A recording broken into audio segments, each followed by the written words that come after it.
against it and then letting you have that.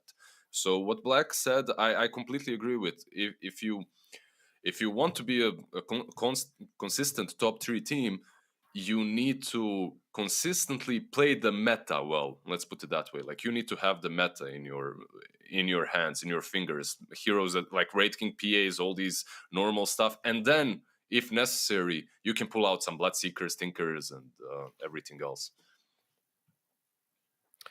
Yep.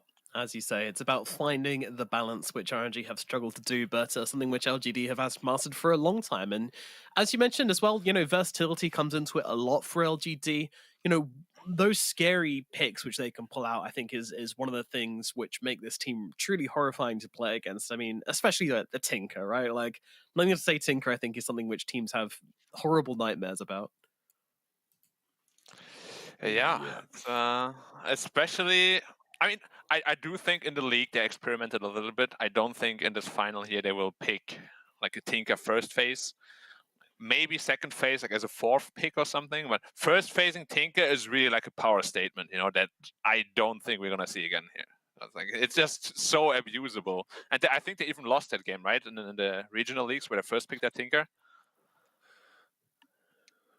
I think so, Yes, right? yeah. They did lose one Tinker game at least. Yeah, I think they lost the first pick one. Yeah, they had 100% like Conquer Bane for ages. Did eventually get broken, but the Tinker was never 100%, so they did lose it with it quite early on. You can't get too carried away with it, but when you forget about it, it hurts. It really, really hurts. It does. Did you guys perhaps think that like the versatility? Now, of course they have it. It's great, especially if you want to be like a top tier team. Having the versatility is really important. But do you think there can be too much of it? Because yesterday, for example, they went back to the Faith Beer on Mars, and he missed like 4, 5, even 6 spears in arenas. Very uncharacteristic for him. But he didn't play it since TI in an official match, for example. Yeah, I can see where you're coming from. I think like having your standard set of heroes is. I suppose it depends on the player as well, right? Like, just look at Team Spirit and TI. You had this offlaner that played literally 3 heroes, and then you had a carry that played every single carry in the game throughout the tournament. So I guess it depends. Like, I know that there are different style of players, literally, that I've encountered that won't play a hero unless they've practiced it in the last week, right? Like, some offlaners that I played with, if they didn't play Mars or Darkseer in the last week, they don't want to pick it that game, or last 2 weeks, let's put it that way. And then there are some players that haven't played a hero in a year. Yeah, pick it for me. I'll make it work. It doesn't matter. So I guess it comes down to how much confidence they have, right? Yeah. Yeah, last game as well with Ori on the on the Magnus. He told us in the interview he hasn't played that hero in ages. Like, he hasn't practiced that hero in a long, long time. But they told him it was a good Magnus game. He agreed. He's gonna pick it. And yeah, you could see, like, I'm not gonna pretend it was a perfect Magnus game. It wasn't. He made some mistakes. He missed an RP. He missed some skewers as well. But it didn't matter because it was a very, very good Magnus game, and he was able to play it to a good level. And he destroyed the game with it because it was just that pick they needed. So the ability to do that, the ability to have that flexibility, super important. And yeah, I think, some teams have it more than others. It's funny that you say that, because whenever that happens, like somebody picks a hero or plays a hero they haven't played in a long time, the first 2, 3, maybe even 4 ults, they're going to be like, okay, that looked a little bit iffy. But then come mid-late game, suddenly they're like, wow. Where did that come from? Did you warm up finally? It's very funny to see. I love it. It's the calibration process. Yeah. You can't start 100%. You got to 20, 40. Okay, warming up. Get a good score in here. Okay, 3-man RP. Let's go. I'm ready. Yeah, like, Black, when you go to the gym, you don't go, I know how strong you are, but you don't go to the bench press and instantly lift 200 kilograms, like, of course you warm up with 100, then 150, then you go for the two, right? Like, it's the way it works. Yeah, and then after we got like 5 more people on the bar because there's not enough room for plates. I know what you mean. Yeah, it makes perfect sense. Yeah. I've seen it all. I witnessed it. You put B Cop on one side, Lacoste Nomad on the other. And you also joined in on the top. Well, he's saying the Of course. peacock weighs as much as the I cup, don't isn't join. I don't stand. I just push it downwards as hard as I can. it? Fight each other. Yeah. Break you. That's what the spotter's there for, right? You know, to push back into you when it gets too easy, right? It reminds me of Oh, a but- horror movie. It reminds me literally of my last workout. I asked the guy, "Can you spot?" He literally just let me struggle until I failed, and then he was like, "Oh, I let you, to see if you can do it." Yeah, Oh, some helpful. people, yeah, are very Well, at least he helpful. spotted you. He spotted you. He just didn't do anything. He was there. He was there. Exactly. He was spotting. Well, just- technically, it's not helping. spotter just says you're spotting, right? Not that you lift. It's just you're just standing there looking. Yeah. What do you do with Yeah. that information is up to you. So you're struggling there. That's a shame. Well, you need help. All right. Well, of course, LGD, they had an absolutely brutal DPC season, coming out 7-0. RNG, they were one of the many middle pack players, one of the middle pack teams. And there were a bunch, and they, of course, had to play that back-to-back series alongside the side of Aster, which is very entertaining. These two guys battling it out. The game will be underway just shortly, by the way, guys. We do just have a bit of a delay as we're struggling to get the lobby started, as does sometimes happen with these interregional lobbies, but we're on it as quickly as possible, so hopefully not too much longer. But yeah, an RNG versus LGD. This is a throwback back to their DPC matchup, which of course LGD did win, as with every other DPC game which LGD have played so far. They won every series. Yeah, as you see there, Lycan plus Wraith King, very strong combination. He's just shredding Bone everything into hit. I love the so Bone much Wolf. funny That stuff was in the so patch good. still. Yeah. Oh, they love their Lycan +1. Oh, there we Oh, go. another Lycan. Oh well, Top well, 5, top 4. IG didn't. Yeah, IG didn't really enjoy it as much as some other teams. Well, they didn't really enjoy way too many drafts at all. But They got a highlight in though, so shout out to IG for that.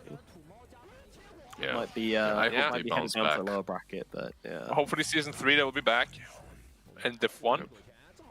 It's such a hard journey though for them now, isn't it? Because they can't go to the second major, like full stop. There's just no way for them to get there.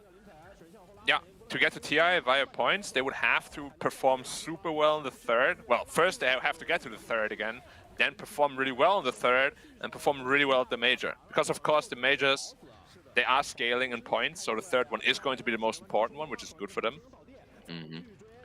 Yeah. By the way, are you guys under the impression that this team doesn't really need to switch things up when it comes to players? They just need like a attitude shift, perhaps, some harder You mean IG? working. Yeah. Yeah, I mean, on paper they have everything they need, right? Player-wise, like player caliber, like the superstar power of the team is really high. It's just we have seen many superstar teams fall apart because there was too much superstar power on the team, like Elephant, like the really old Secret that we saw with like all the superstars in the world. You gotta like balance it a little bit, So if the attitude doesn't change, we'll have to see what they can do. Yeah, I mean it worked with Kaka though, didn't it? Like, and they lost Kaka and it stopped working. Yeah, It's maybe the curse. Kaka was The that guy Kaka to control curse. them, right? Yeah, maybe Kaka. It's like a witch, you remove him, but the totem is still there, the sandbag. And now they have Frisk in their team. Previously Fade. Yeah. Fade. Yeah, I mean, great player, but in terms of captainship, might just not quite be the same. Oh, and I remember this moment. Oh, for as well, sure. which That's something that he said as well, right? Yeah, Somnus just wreaking havoc here. That's what Frisk said too. Fate said that, yeah, he can fit probably Kaka's shoes when it comes to making plays, right, and being that position 4. But when it comes to talking and actually captaining a team, it's obviously a harder job to do. It's so difficult. It is so difficult. Different kettle of fish, and he will hopefully be able to adjust to that role and rise to it in the lower division, and hopefully we'll see IG back in the driving seat for the DPC Season 3, but that is a long way away, and we'll see if they stay together or they come back then. But it looks like we do finally have a draft underway for this game, so we can finally get into the winners bracket finals for the China DPC regional playoffs, which of course is going to be RNG versus PSG.LGD battling it out in this game. Very important match for both of these. A win here puts you through to those grand finals and guarantees you a top 2 finish, which is going to give you a whole chunk of DPC points, and that is the biggest thing. And not to mention a bit of, a little bit of pocket change as well. Guaranteed $25,000 if you win this game, so not bad. Not bad at all. And as you said, it's a sweet spot that you want to be in. Because if you're not top 2, you're going empty-handed, at least when it comes to DPC points, which is really what everyone is, wanting. Exactly. Yearning Sweet for. points. Yearning. Give me my DPC points. So, wait, how many does LGD have? Sorry, from the first regionals? Is it 350? I will check Quickly. Quick. It is 300. Quickly, Nomad. The regionals. 300. 300, okay. It's a solid chunk. Yeah, not bad. And then And if we've you win had this, teams. you get 250. Mm-hmm. Yeah. That So you're potentially already in a 550. really decent spot. Yeah. All right, but moving into the draft, we got the fabled Monkey King and Quap. Quap first pick, answered by Weaver Kunkka.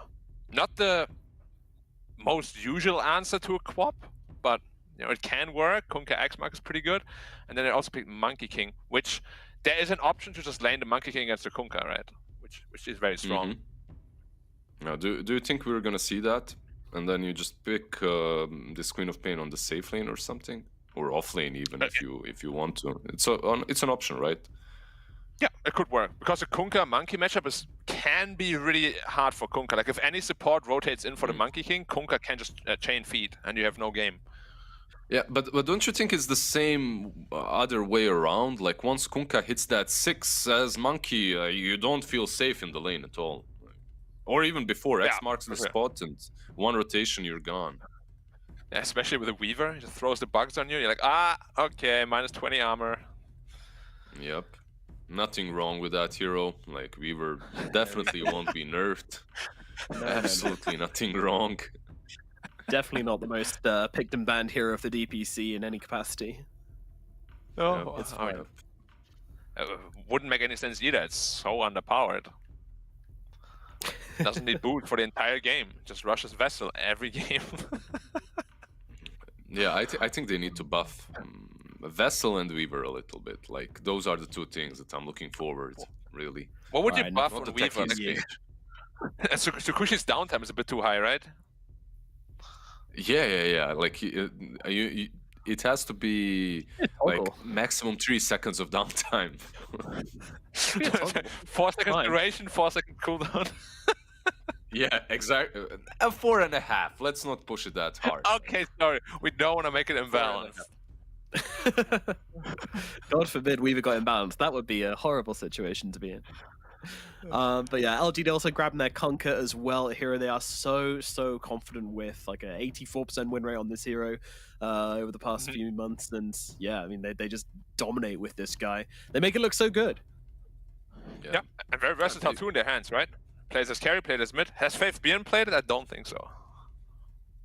Don't recall. I don't think so. Maybe he has. Yeah, on the offlane, it could work for them, but like when you think about Nothing to Say and how he came into Dota tier 1 scene, it was Kunkka and Magnus, right? Like those are the heroes that you're thinking of. So I have a whenever I see them pick Kunkka, I believe it's gonna be him. Yeah, unless they want to set up for a Tinker again and then put the Kunkka on a safe lane. Oh, Kunkka safe lane, yeah, that's true as well.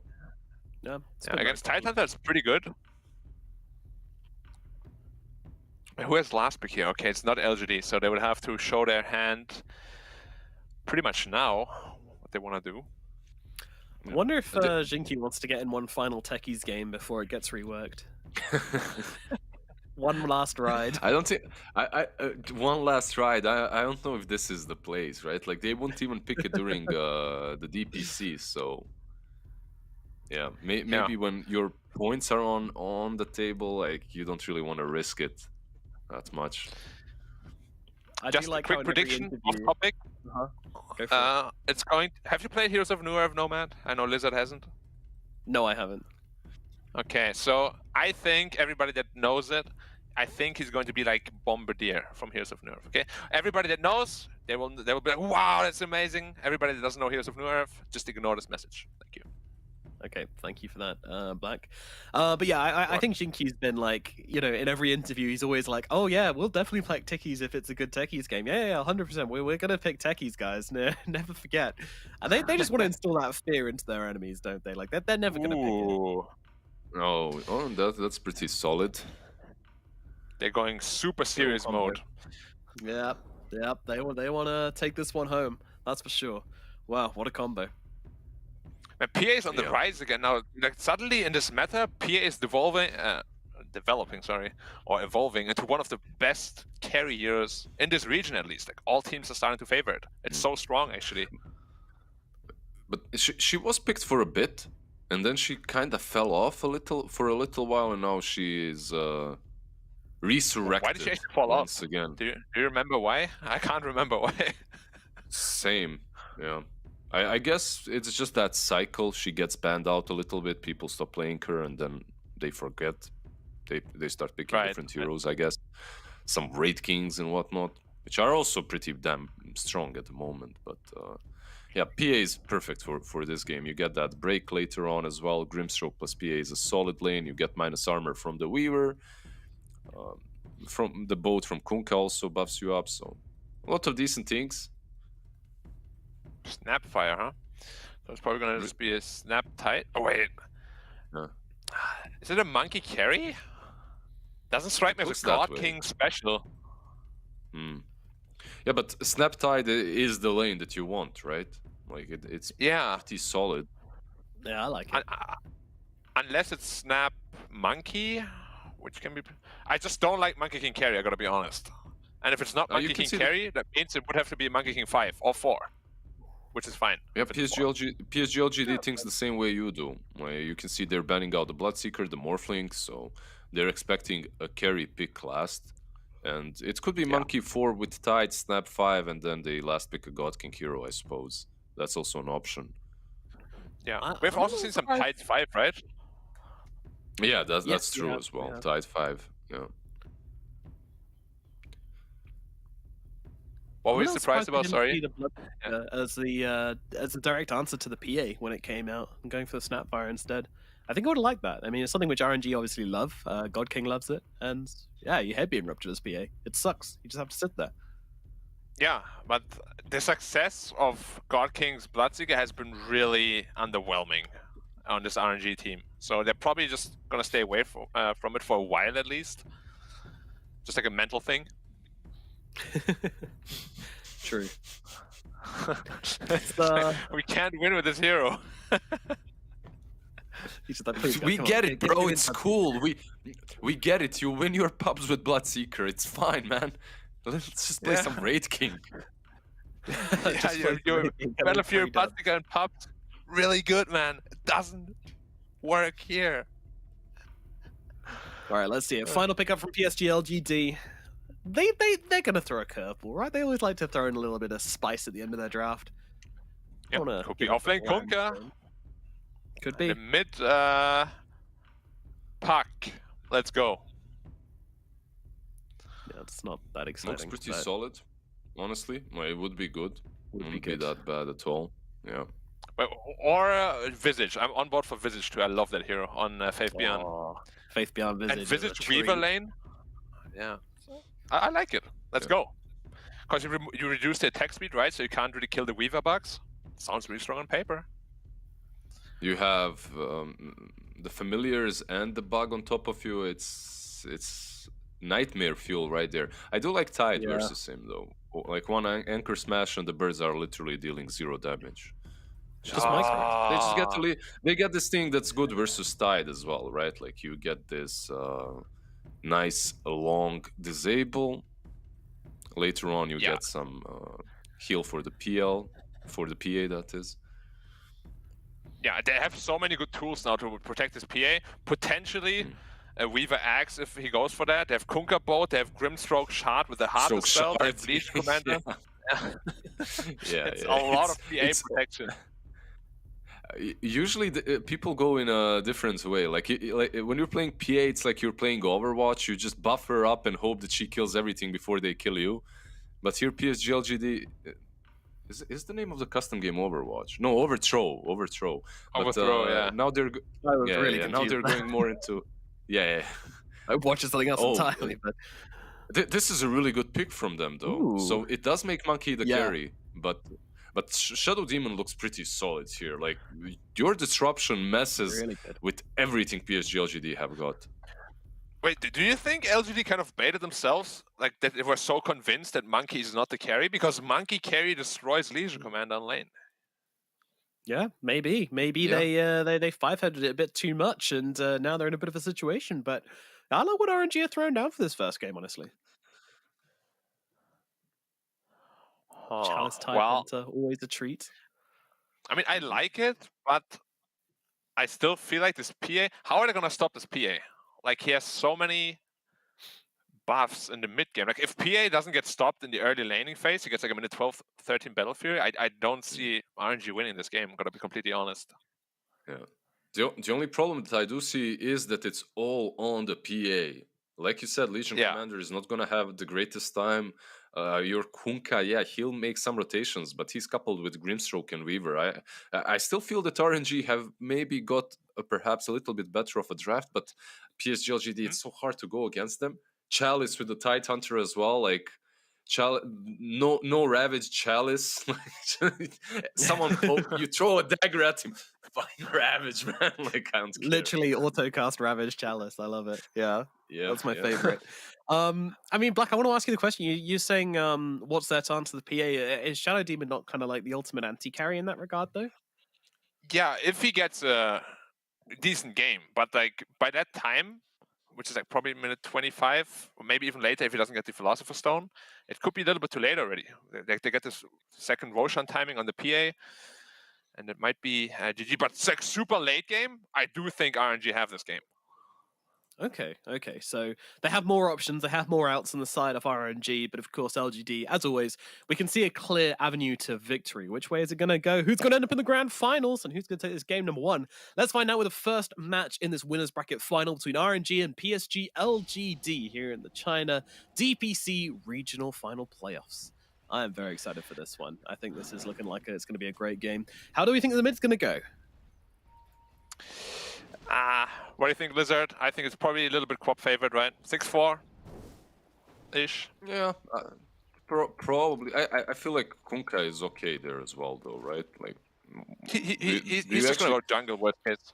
Yeah, he gets that one bracer, and suddenly the Shadow Strike doesn't truly. Yeah, it bothers you, but it's not like you hit back with Tidebringer and it hurts just as much. I don't know. I would be more equalish than 6-4, I would say, but yeah. I just hate that they gave Quap this buff where she just healed from every Shadow Strike take. Like, it was so unnecessary. She was already lane dominator, and now it's just even more so, you know? It's like, why? Yeah, but do you think she was like, she wasn't top pick material before? That's the only thing, right? Like, Queen of Pain was this hero that she dies once or twice and her game is done. Yeah, I guess now it's a little bit better in that aspect. Maybe a little bit too much, but yeah. She got so many buffs. Like the Scream of Pain mana cost reduction is massive for her. The dagger heal, Kaya Sanj being in meta is amazing. You get this 11 strength talent, and the shard. She got so many things going for her. Yeah. She's sitting at 1700 health at like level 10 with threats. It's ridiculous. Yeah, it's a bit much for sure. You know, that's how Dota is. Like, you overcompensate a little bit, and it takes a few patches. Yeah, then it takes a few patches to come back to the mean, to come back to normal. What hero Right, do so you they hope actually is like the next patch? Yeah, Lizard, what do you hope? Nah, You know that. you know that I'm hoping for Meepo to Of come course, back. but non-Meepo answers, please. Arc Warden. Like, I'm the scum of this earth when it Oh comes my to God, I heroes. hate you. I'm on board with Arc Warden, though. Yeah, Arc is Yeah, a he can fun use some love. concept. I think that's it, right? I mean, it's not fun if the way you're playing it is literally just split pushing and being annoying. But Yeah. if you're a sort of a hero that actually has to join all the fights and actually use the clone, I think there's a lot of untapped potential there. Real talk, though. Like, if they made him anything like he is in Axe Labyrinth, like a spellcaster kind, that would be so amazing. Like, Yeah, it would actually just be I a agree. mid-hero. Yeah, It would be so fun to see. I completely agree. I think that would make the hero's concept much better. Yeah, it would just be fun. Yeah, I agree. So, how is Silence going so far, though? Nothing really out of the ordinary. Legion is getting bullied a bit. Still has 9 CS, though. Oh, actually missed the Weaver first blood. falls at top. Yeah, I mean, it was pretty surprising, but I think Felix just throwing down those poisons and, yeah, Xingqiu not respecting it. Yeah, must have been a 5-stack, huh? Something like that. Yeah, he didn't use like if you click on Weaver, he has 8 stick charges, so he was probably playing with fire there. Didn't want to use them, and yeah, got killed off by the poison. The classic. The I'm gonna live on 1 health, bait you in, or I'm dead. Still got the stick charges though, so you know at least he's got that. If we can hold them forever, that's my play. I didn't use them because I forgot. I didn't use them because I want to have them for the next fight. Yeah. You're just min-maxing, that's all. You know, you're just min-maxing. Exactly. So I wanted to go smart. base anyway.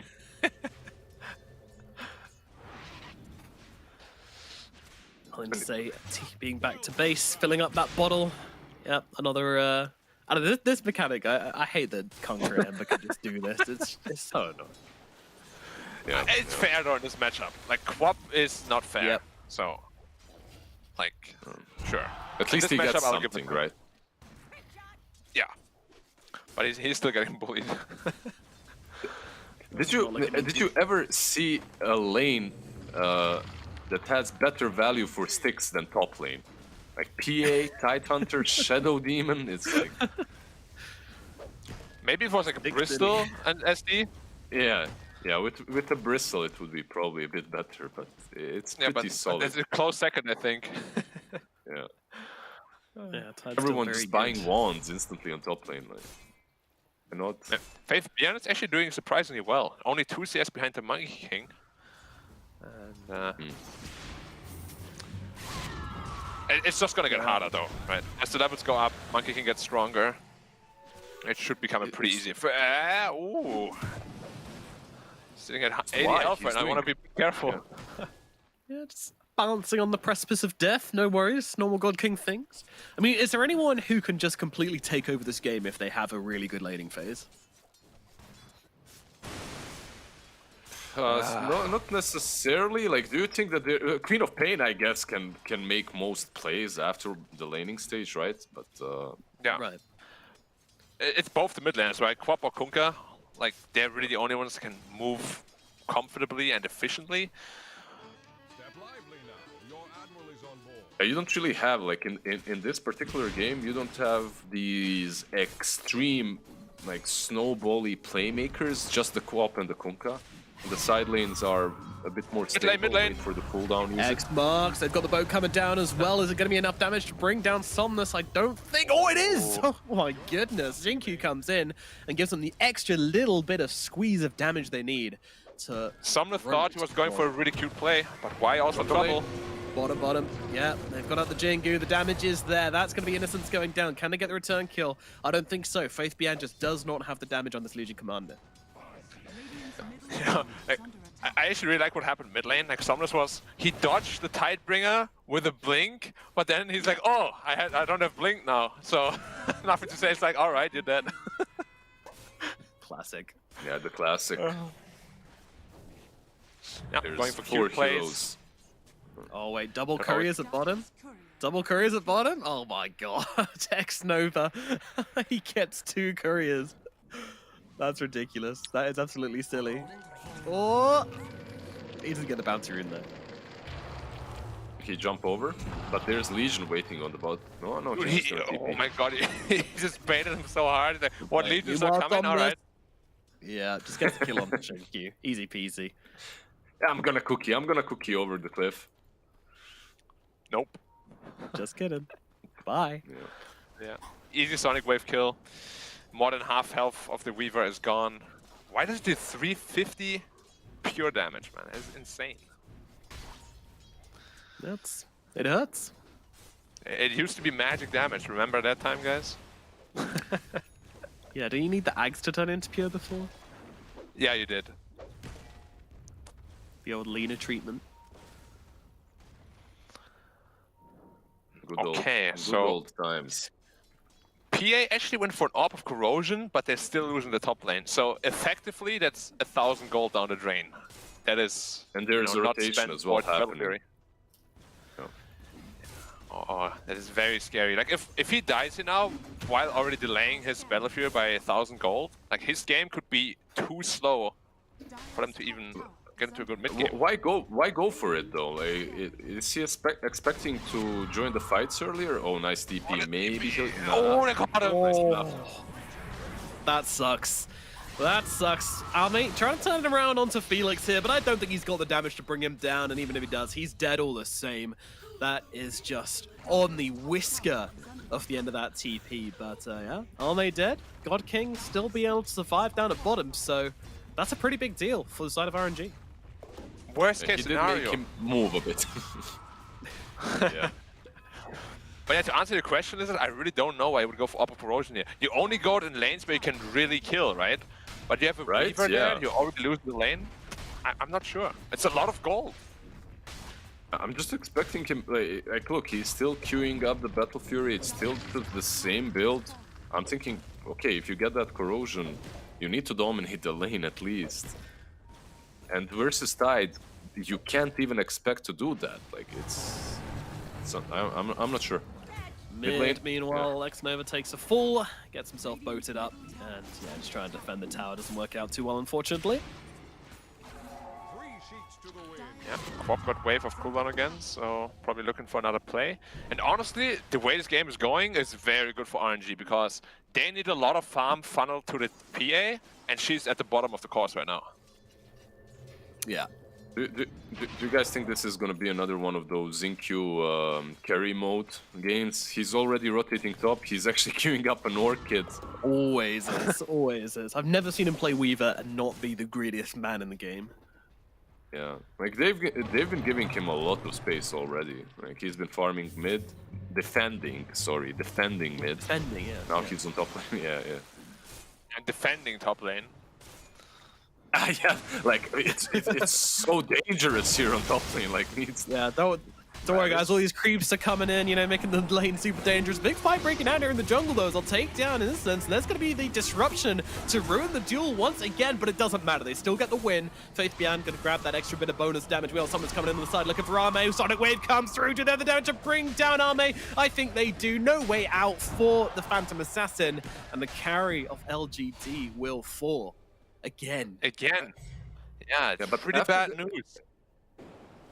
After this fight, though, I do feel like okay, this is a nice boat combo. Oh, run, little piggy, run! Oh, Jinkyu chases down Somnus, gets a kill onto the mid laner, and Felix to fall as well. So LGD, they managed to scrape something off the bottom of the barrel that was this fight. And a pretty big kill, to be honest. Bringing down that Queen of Pain, ruining her momentum is exactly what you want to be doing. Yeah, that's catapult lane as well on mid, so perhaps they can pressure the tower a little bit. But do you guys think that after this last fight, the Orb of Corrosion on PA is really planned? Like they just want to be fighting very early on? We've got another duel coming out down in the bottom lane. It is onto Chalice though, so they're not going to get the duel win, but the kill will come through regardless. And that'll be another kill.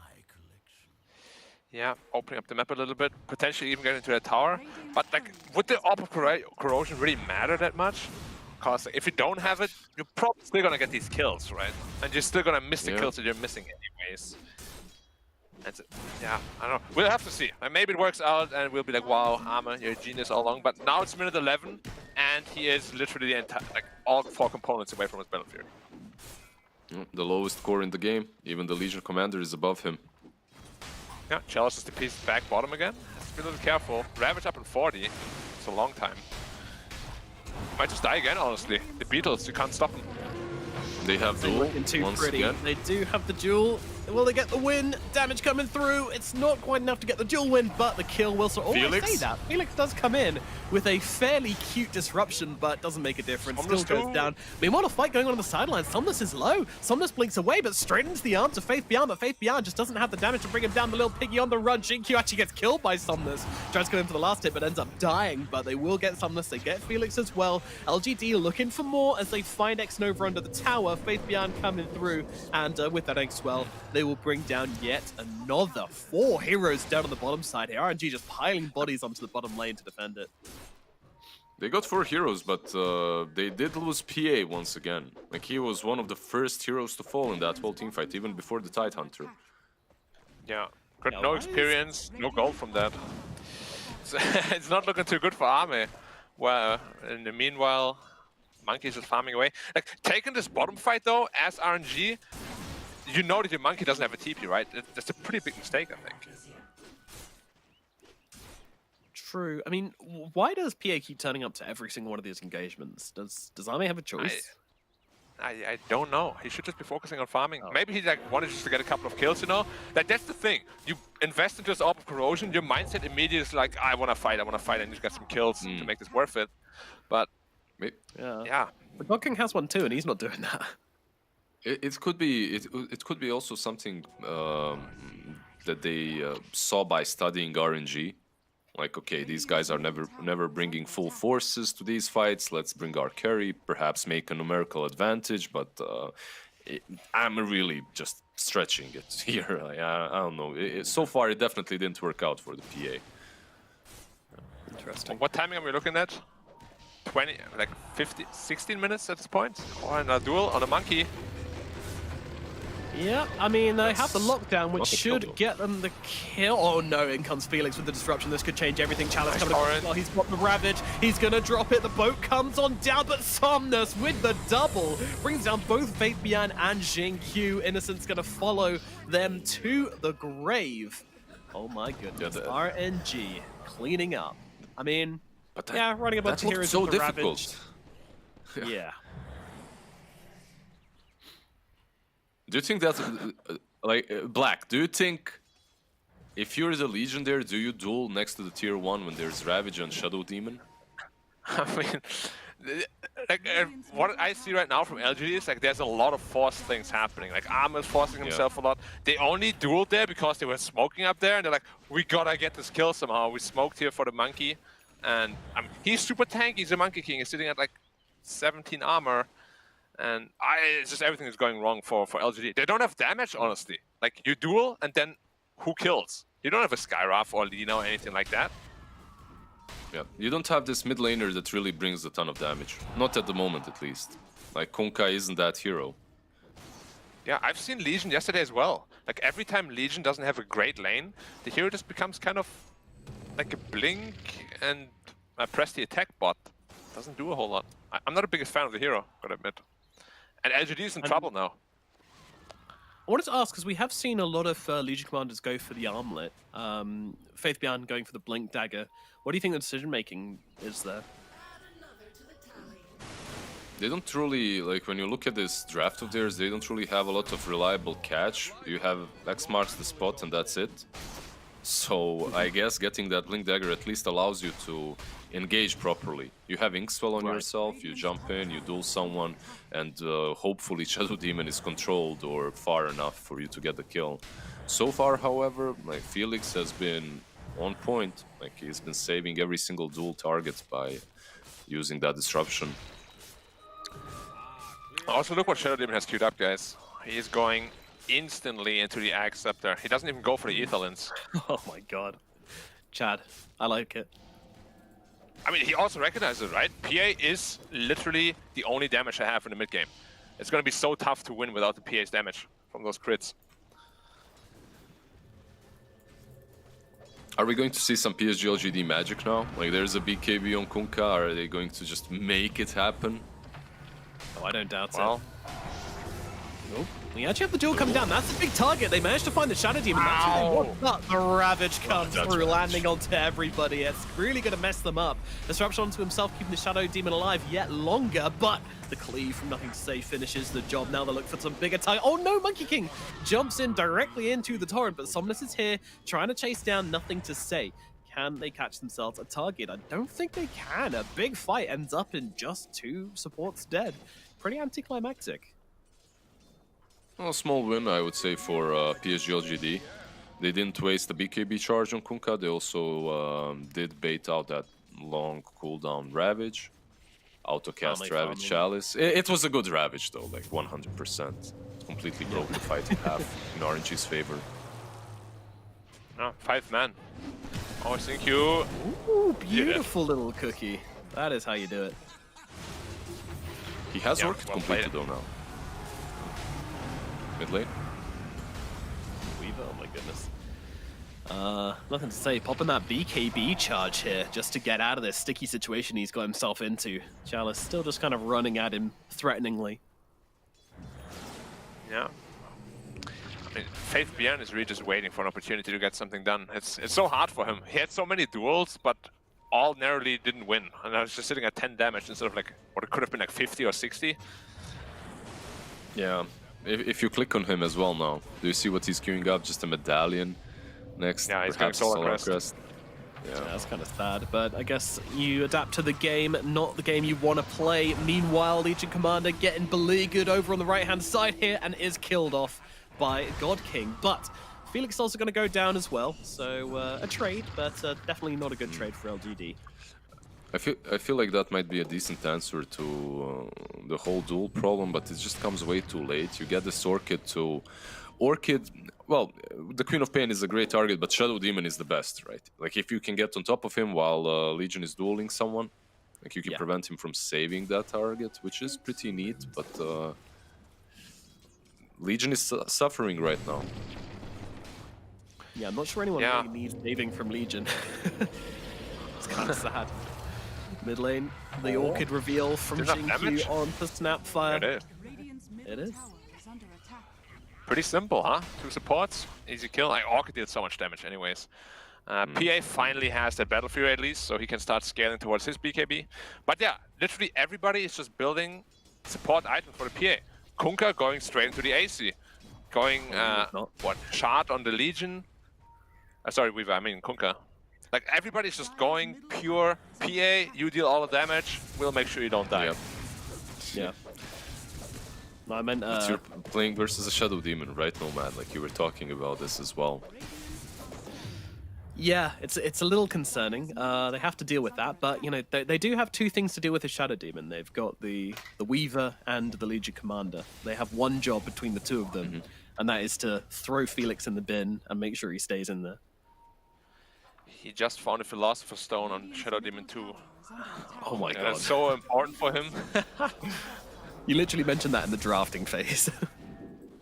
Yeah, like this is gonna give him that pretty early Aghanims now. Like if he didn't find that, whatever, you know, neutral item RNG, it's alright, I'm not gonna complain. It happens. No, you can look at it as a problem, or every problem has a solution. So, like Nomad said, you get that Orchid. If he has an Aghanims and he's dead, that Aghanims isn't worth anything. So, look at it from True. the And he doesn't have that Ether Lens, right?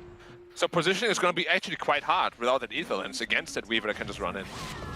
Yeah, he's also going for BKB on the Weaver, so I'm actually serious. I'm serious because, like, when you greed out sometimes for this one item that's extremely important, you sacrifice on some things. Like you said, no Aether Lance, nothing to get that Orchid off of yourself. So you might find yourself struggling to actually use your skill set.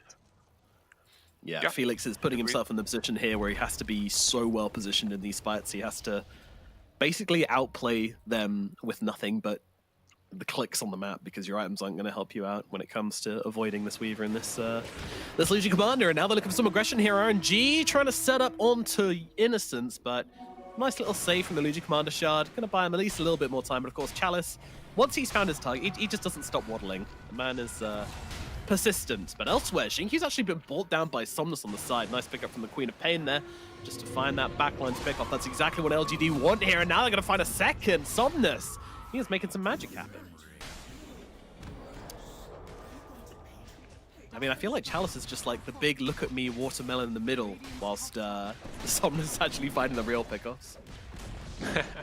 He also went for that Aghanim Scepter first. We've seen this quite a lot lately. Did you like it before the blink? I do. I feel that this Aghanim is amazing for you. It is. Like Blink is important, but I mean, in most games I feel like Aghanims has more value if you rush it.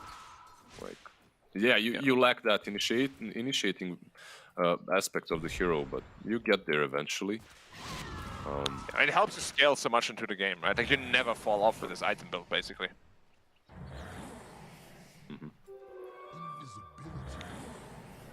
What are we looking at? PA, BKB completed in 400 gold. Kunkka, does he have his AC flying out already? He does. Yeah, it's there. That's a big deal, right? Like it's pretty solid. One thing that we didn't mention is Queen of Pain did get those kills pretty much because of the Orchid that she finished, so gets an easy Weaver kill. It's not the only one pesky with that Orchid any longer. Shouldn't be able to solo kill him anymore though, with that Essence Ring sitting at about 1700 health. Should be pretty easy to survive. But yeah, I like the item build of Xinqiu, to be honest. Like he also recognizes this PA can't be the only one dealing damage. Like he's going to try to transition to like somewhat of a semi-core that can run into the back line and help her with their Shadow Demon. Yeah. Both teams look very ready to fight, but RNG are just perhaps 15 seconds readier, as BKB is still here we on go the onto the PA. Weaver, but that shard coming out from Legion Commander, saving the Weaver there quite massively, and now we're linked together. Faith Beyond is gone. Yeah, Rabbit's going to come through. Doesn't really land onto many though, as the PA was in the air with that BKB on the ground. Like Monkey King getting low, needs to get out of here, not going to escape. That is going to be the Monkey brought down by Arme as he comes into this fight big. And now looking towards Chalice as well. Chalice, don't think he's getting away from this one. Finished off by Arme's ex-teammate as they get themselves 2 kills on the side of LGD. They were so clutch. And they're still chasing. They're probably not going to catch Felix. But they are. But I can't commit, I think. Yeah.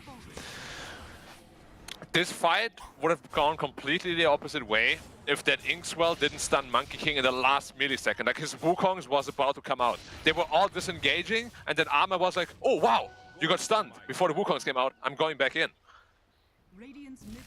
Huge. Really good understanding of the fight from the PA, right? Ame just jumps in, even though it looked really bad for them at the beginning. The jump on the Legion Commander, just eliminating him so fast. There was a Roshan, by the way, guys, in case you didn't notice. Yeah, Roshan gonna come through, and actually Somnus getting caught in the torrent here, but it has got the Eels to dodge out the boat. Meanwhile, he's committing hard on the Monkey King here, looking towards Faith Beyond. Faith Beyond gonna pop that. Oh, it's not gonna be enough. He's still gonna end up going down here. And now, God King looking for the next target. No bashes available, unfortunately, to bring it down them. So, looking like it's gonna be it for now. Oh, Arme. Oh, he's got a BKB, it's fine. I feel like that fight that they won, RNG you stole that fight from us. That's how they feel. Absolutely, yeah, I mean... They smoked up, they were there on time, BKB was still flying out to the PA, and they just weren't decisive enough when it came to initiating and just completely going all in. Maybe the Ravage came out a bit too soon as well. Yeah, but now the big component is finally ready. That Aghanim Scepter on Shadow Demon, he is, in all honesty, pretty damn survivable. He's sitting at 1855 health. it's not going to be easy to kill him at all. Like, they will have to just run in and orchid him, I guess, before he gets the purge off, but it's so hard to do. Yeah, it's all about Felix. It's all about his positioning, as we mentioned before. If he can avoid these targets and get off that ultimate onto the onto the Phantom Assassin, then that is everything. But it's also a lot about army, right? Like, he can't jump into the backline too deep, or it's an automatic ult. Yeah, he actually needs to be a little bit more careful now, right? Like, he needs to step on the sidelines and bide his time, like wait for the perfect opportunity. And that's what makes these teams so good. Like, these support duos just completely switch up the way the game is played. They're a problem that you actually need to solve.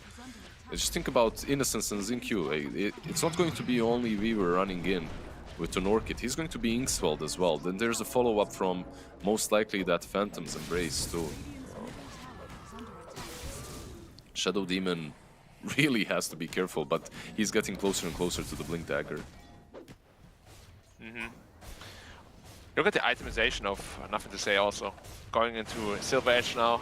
Like, he's itemizing into a lot of damage, actually. And Kunkka can be one of those heroes that deals a lot, right? He already has the Cleave Talon at 20, can get another one at 25.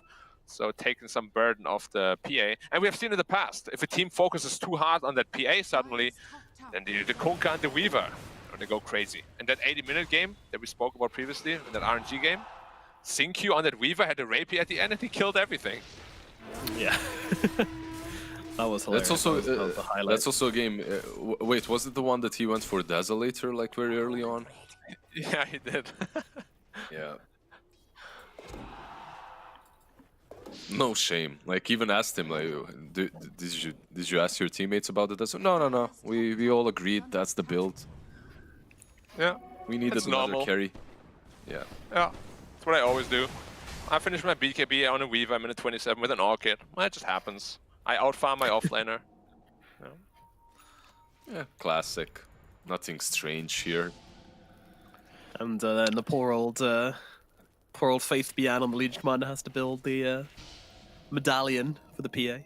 He's really more of a support than this Weaver is. Like 100%. 100%. He's got less net worth. He's got Solar Crest. He's just standing behind the PA. Oh, they maybe find the Ma. Oh, that was close. He's pressed the attack and he is Solar Crest. What can they find here? They go in, they find Chalice. Duel comes out. The break from the Fan of Knives, but it's not enough as the disruption comes through. And now they'll throw down those ultimates here. Everybody broken on the side of PSG.LGD. They could be in some trouble. But RNG, they're struggling to follow up with the damage. They do take down Faith Beyond, but Chalice has gone down as well. And now in comes Army. No Wukong anymore. Monkey King trying to fight up into it. Not going to happen though. It will get killed off, but it's only the Aegis Me on the Monkey King. He's dead for good. Army coming back here, and this fight belongs to PSG.LGD. It looked like a decent fight for RNG. Everything that they did was right. You break the fight with the disruption, you break the PA. It's all good, but I guess God King didn't get the memo that everyone is getting the hell out. You know, like he just stood with his Wukong. He was like, "I'm waiting here, guys." Wait, what? I'm alone? Oh, okay. Bye. Team? It's so funny. Like, some Monkey Kings are so stubborn they don't want to leave their Wukongs. It's like a death sentence. If I leave my Wukongs, I will die anyway from like some magical force. I have to stand with my boys. It's the circle. It hypnotizes you. It pulls you in. It draws you in. You can't leave. Yeah, you gotta stay with your boys. You know, those soldiers of yours. Good captain never leaves his soldiers. Monkey King Aghanims also has a vacuum effect. That would be so fun. Actually, you cannot. I'm not broken at all either. Well, they did that to Enigma, I guess. But that hero doesn't exist anymore, I guess, so it doesn't really matter. Yeah. What are Eidolons? Boy. Yeah, who would have guessed that nerfing Eidolons to not be able to spam them in the lane would just break the hero? Yeah. Unbelievable. Not me, certainly. I was like, oh. Dude, but Eidolons were so obnoxious. It's kind of like the old Lich sacrifice where you just keep pulling the creep wave back. It's so annoying. I'm glad they nerfed it. Yeah. Screw that. Yeah, for a obviously you're a carry player, so you don't like that. Naturally. I liked it though when I had it on a Lich because he helped me, you know?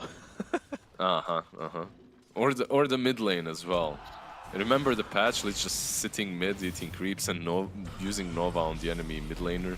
Good times. Good On a times. duel in mid lane Lich anti-mage against some Quap. The Quap level 2, AM Lich level 5 both. So All right, funny. God King's game is about to get a lot easier. He's got his BKB finished. You know, he went for this kind of greedy build-up where he went Maelstrom into Skadi. Now has the BKB all finished up, which means X the Nova teamfight's should gonna be a much quick more snack. convincing for him. Nice. More than dead. Kind of the early warning system for the Monkey King there. God King, you have 1 second to get out. Okay. Thanks, buddy. Going into the MKB next. Like once the Monkey King has the MKB, that's really when it's becoming scary for the PA. Because then Shadow Demon is a big threat to you, and the Monkey King as well. Right now you can kind of ignore him. Or Somnus has the Yule Scepter, so no problem.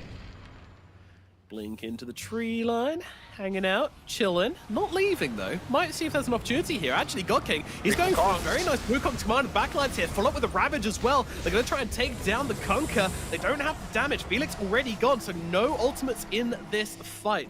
No Demonic Purge is going to be coming out for now. Monkey King trying to find a target. Sonic Wave comes through the backlines. Bye-bye Arme, and bye-bye Nothing to Say. RNG owning this fight right now as they move over towards the instance as well. He's going to be found in the tree line, and this one belongs to RNG.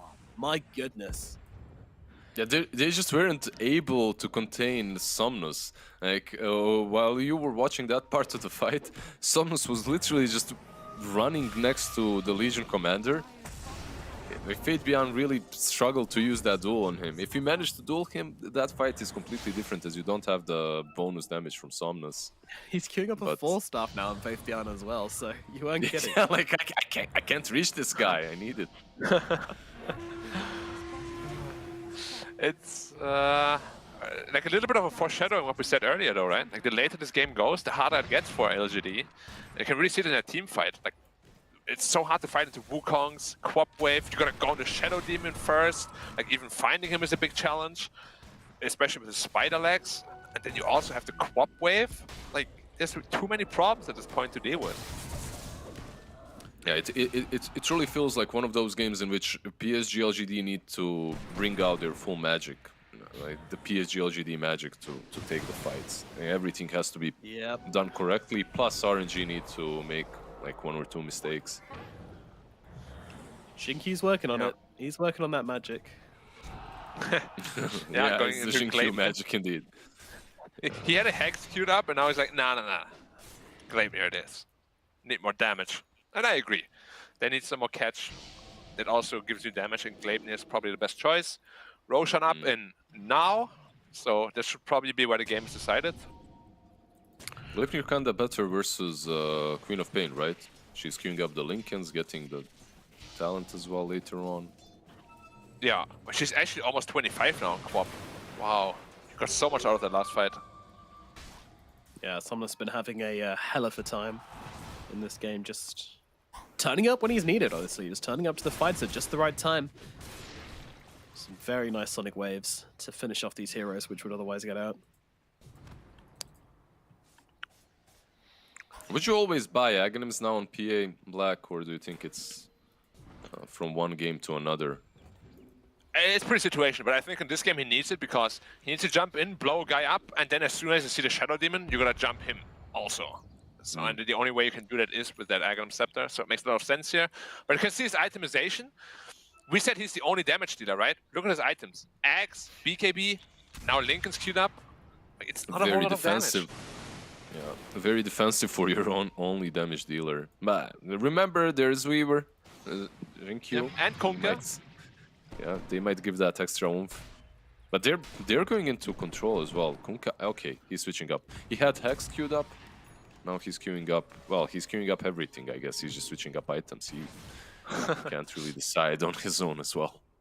It was Daedalus, it was Hex. But you can have all the control in the world, right? If you have like a lack of damage, it's just nothing you can do. Smoke Five up. man smoke. LGD. Yeah. They're looking for someone who comes to defend this wave, and Charles is going to be that someone. They've got the breakout from the Fan of Knives, but the follow-up not just there quite yet. Uh-oh, this is bad. Double duel coming out. This could be a huge problem. The Monkey King, his team taken down, and they will finish the job. Goodbye, God King. As they'll jump in, finish on Charles as well. Faith Bian has fallen, however. Nothing, they going for the TP out. Nope, changes his mind, sticks around a little bit longer as Somnus trying to jump away on the sidelines. Does look like he's going to get out, but Xinkyu, he's on the hunt. He's looking for a little Queen of Pain, but will not find him by the looks of it as Somnus gets to the tree line and gets himself away. Man, that's just such a PSG.LGD thing to do. You take a game that looks kind of rough, grim, and then you play this amazing team fight. The way they went in, baited RNG, and then just, you know, just shimmied backwards a little bit. Just step into the trees, wait out like their first strike with the Monkey King. The moment he hits the board, they use that soulbind on top of him, and the Tide Hunter turned back into the fight. It was just so well executed. Very nice. Don't you think it's bad news though? What? It's bad news, right? That the fight wasn't like super one-sided for them. They played it perfectly, and they still only traded 2 versus 2 heroes. Like if it doesn't go like that, Wukong gets casted, they just lose that fight. Yeah, that's a fair point as well. Still though, it very gives scary for some them right hope, now. you know. Oh, for sure. But the thing This is, Aegis is still game-winning Aegis. Has to be. Big. I think it comes back to what you were saying earlier, though, Black. Like you said that when this game gets to the late phases, which we are now in, you know, it is RNG favored. So, you know, as you say, with everything in writing, RNG have a good advantage in the team fights, but LGD unfortunately are LGD. Therefore, your writing doesn't matter, your plans don't matter. Your folder is burned and thrown out the window. Yeah, it's. But once that MKB comes online from the Monkey King and just 1,000 gold, team fights are gonna get like that's the next step of difficulty. And then after the next item on that Monkey King, like probably Satanic, that's the ultimate difficulty. Like how do you kill him after that? all I'm hearing from Black is how do you do this, how do you do that, and this Monkey King keeps on dying every fight somehow. But, dude, LGD is just too good, okay? Like any other team, and this Monkey King would have casted like former Wukongs, and they would have won former team fights. They wouldn't be up by 8k, but down by like 20. I got you. I completely agree. They're I do just love what you way were too saying, good though. when it comes to executing. Yeah, about that mid lane when you were saying they're kind of like trying to bait them in. Like, out of all the players, you know, out of all the carry players in this tournament, I think God King is probably the most reliable one to be like, if you show anything, he is probably going to jump on you. He's gonna pounce, yeah. He's gonna jump.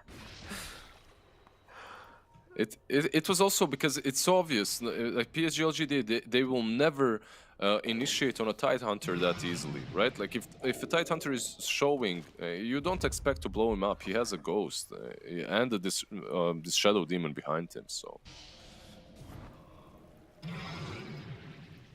Alright, this is disgusting. Wait, they're giving the Timeless Relic to the Shadow Demon actually. So they value the Purge duration over the Quap Magic Amplifier.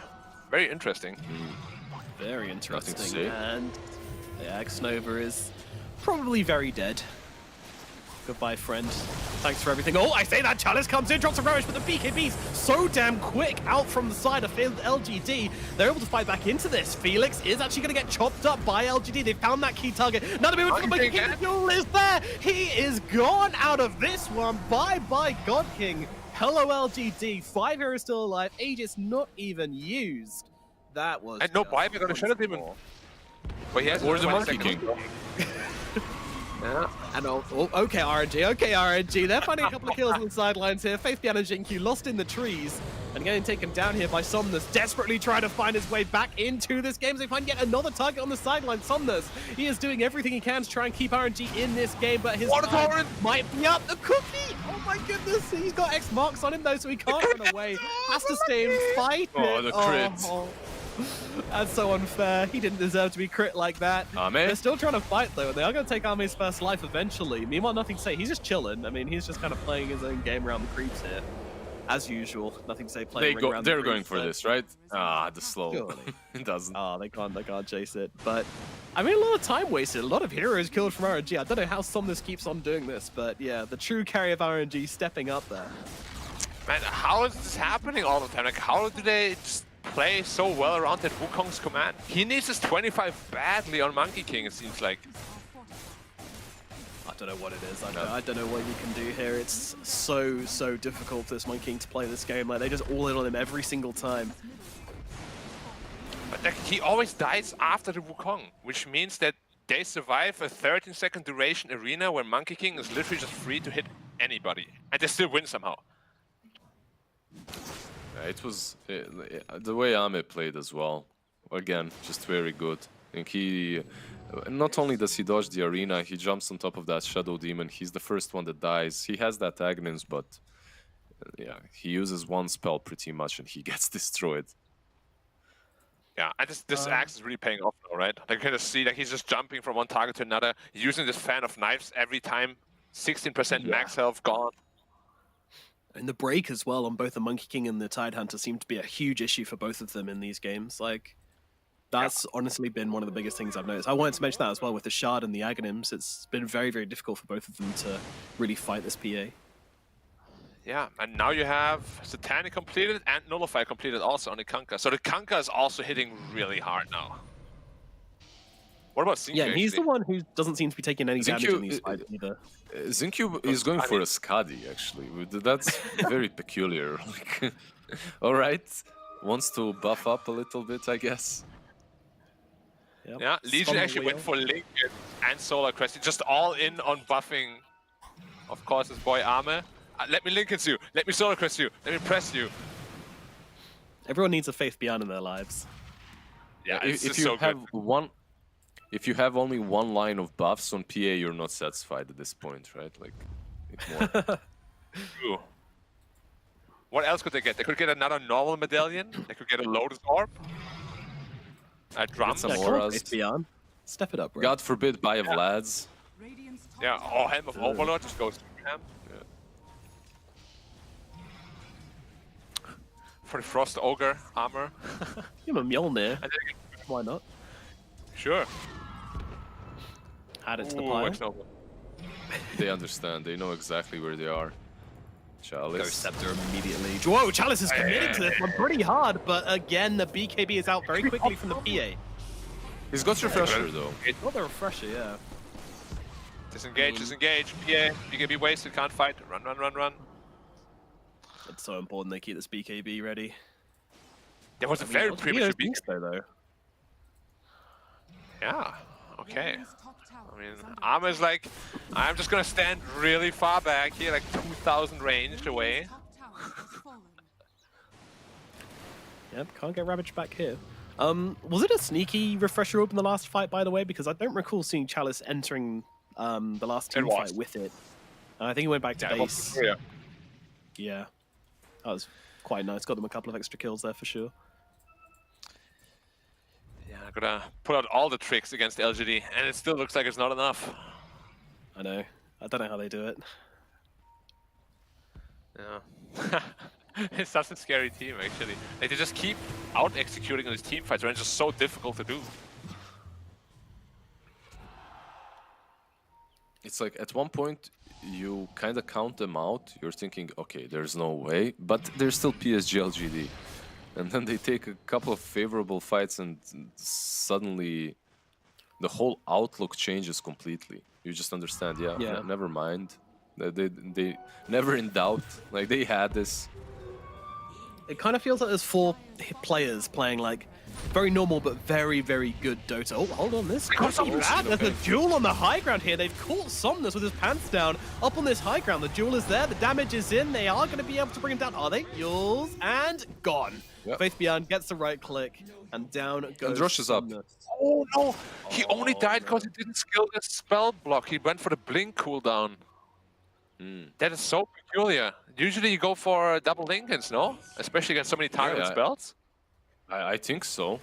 I don't really see blink cooldown that often. I guess he really values the shot, I guess? He wouldn't have died in order to free Roche. That's pretty insane. That's very, very crazy. And now, as you say, Arme in the Roshan pit, taking down the big boy, refresh a shard.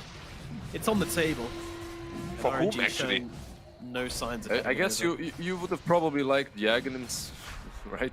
If you're Yeah. PSG.LGD. Shard looks pretty bad and mediocre for that team.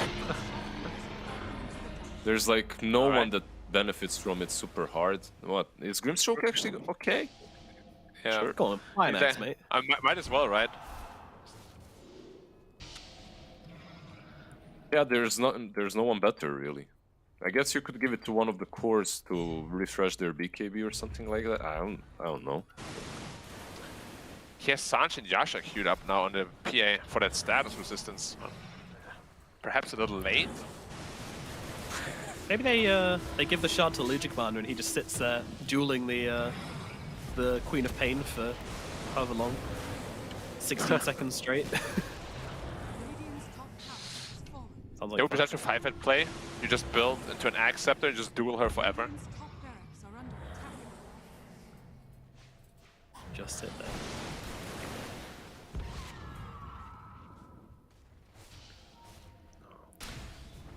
He's big on the Weaver too.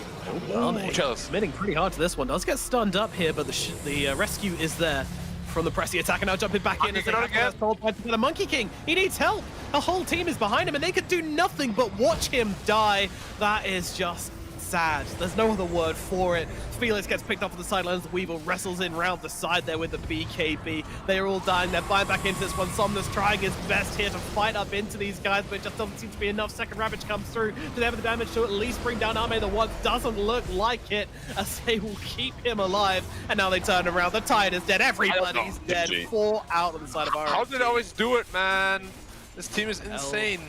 GD every single time. It doesn't matter how hard you beat them in the lanes. It doesn't matter how well you do in the early game. These guys just have everyone's number, it feels like. They take down RNG in the first game with a huge 36k gold advantage at the end. Wow. Yeah, I mean, you go laugh at your heart's content, because that game was absolutely insane from you guys. The PA was like one of the most gimped PAs I've ever seen. It was like a minute 18:30 Battle Fury. They still somehow managed to come back into the game. And like, I don't know, like the Monkey King had no game, even though he was supposed to have a completely free game. So Yep. When you're taking comparison, like what the PA was doing, right? Joining every single fight early on and failing, like arguably she didn't do anything with that Orb of Corrosion. Meanwhile, Monkey King was just completely free farming the whole time. Still, the PA does more work later on, and I wouldn't say it's. I'm not blaming the player per se. I'm just saying, as a team, PSG.LGD just they find these small little openings and they abuse them to the maximum. You can't deal with that. Yeah, I mean that was a brutal game, and you know what surprised me most is how dominant that LGD looked in these team fights, playing into things like the Refresher Orb with the Tide Hunter, you know, the double Ravagers coming out, and the Wukong's command coming down. You know, he was getting them off in a lot of these later fights, yet they didn't seem to care on LGD. They just kept chasing around the backlines, finding those key targets. Felix didn't get to play the game. We thought that he might be able to at least get off a couple of these ultimates, and that Aghanims would be a good timing, but the Aghanims didn't feel like a timing at all for the side of RNG. Why is that, Black? I mean, it really makes me wonder whether the itemization of the Monkey King was actually not that good after all, because they got the purge off on the PA pretty much every fight, but they just didn't have enough damage to go through all the heal, through the boat buff. Like if he has, instead of the Skadi, maybe an earlier MKB, like you go Maelstrom, BKB, MKB, maybe they have enough damage to kill him through that purge actually. But in those team fights, he's like, oh, you Wukonged? All right, I'm walking out with my BKB. And Do you think the Skadi option was because you're playing into a Legion Commander? So maybe, right? Gets a bit tankier, I guess. Yeah. It's a good option. It's just it's the same issue, right? Like if you don't have enough damage to actually kill them during your big spells, which is probably the Shadow Demon, the Curse, right? Or like the Purge rather. Like Skadi does nothing. You still have 50% evasion to deal with on the PA. Like your Wukong's does absolutely nothing. Unfortunate. I mean, it was such a late BKB from the Monkey King, unfortunately. Got it at like 32 minutes into the game. The average timing for a BKB in this patch is about 24 minutes. So it's way later than average. He did decide to go for the Skadi first. I mean, would you have liked to see the early BKB to allow some of those early mid Wukongs to come off, which was what got him killed off in the early mid game? It's super important, I think. Like that one team fight at the top, I think they would have 100% won if he had that BKB there instead of the Skadi. Like Skadi looks really good on paper, right? Yeah, this one exactly here. Like look how close the Inkswell is to stunning him. Like Arma is already running away, but then he gets stunned by the Inkswell. Look at that. He's like, oh yeah, I can go back in. Completely different game. Completely different game if that goes off there, honestly. He has BKB here. He gets Wukong off. He doesn't die. Maybe the PA dies. At this point, you can't really tell what's going to happen, but like the whole time, fight in particular was so important.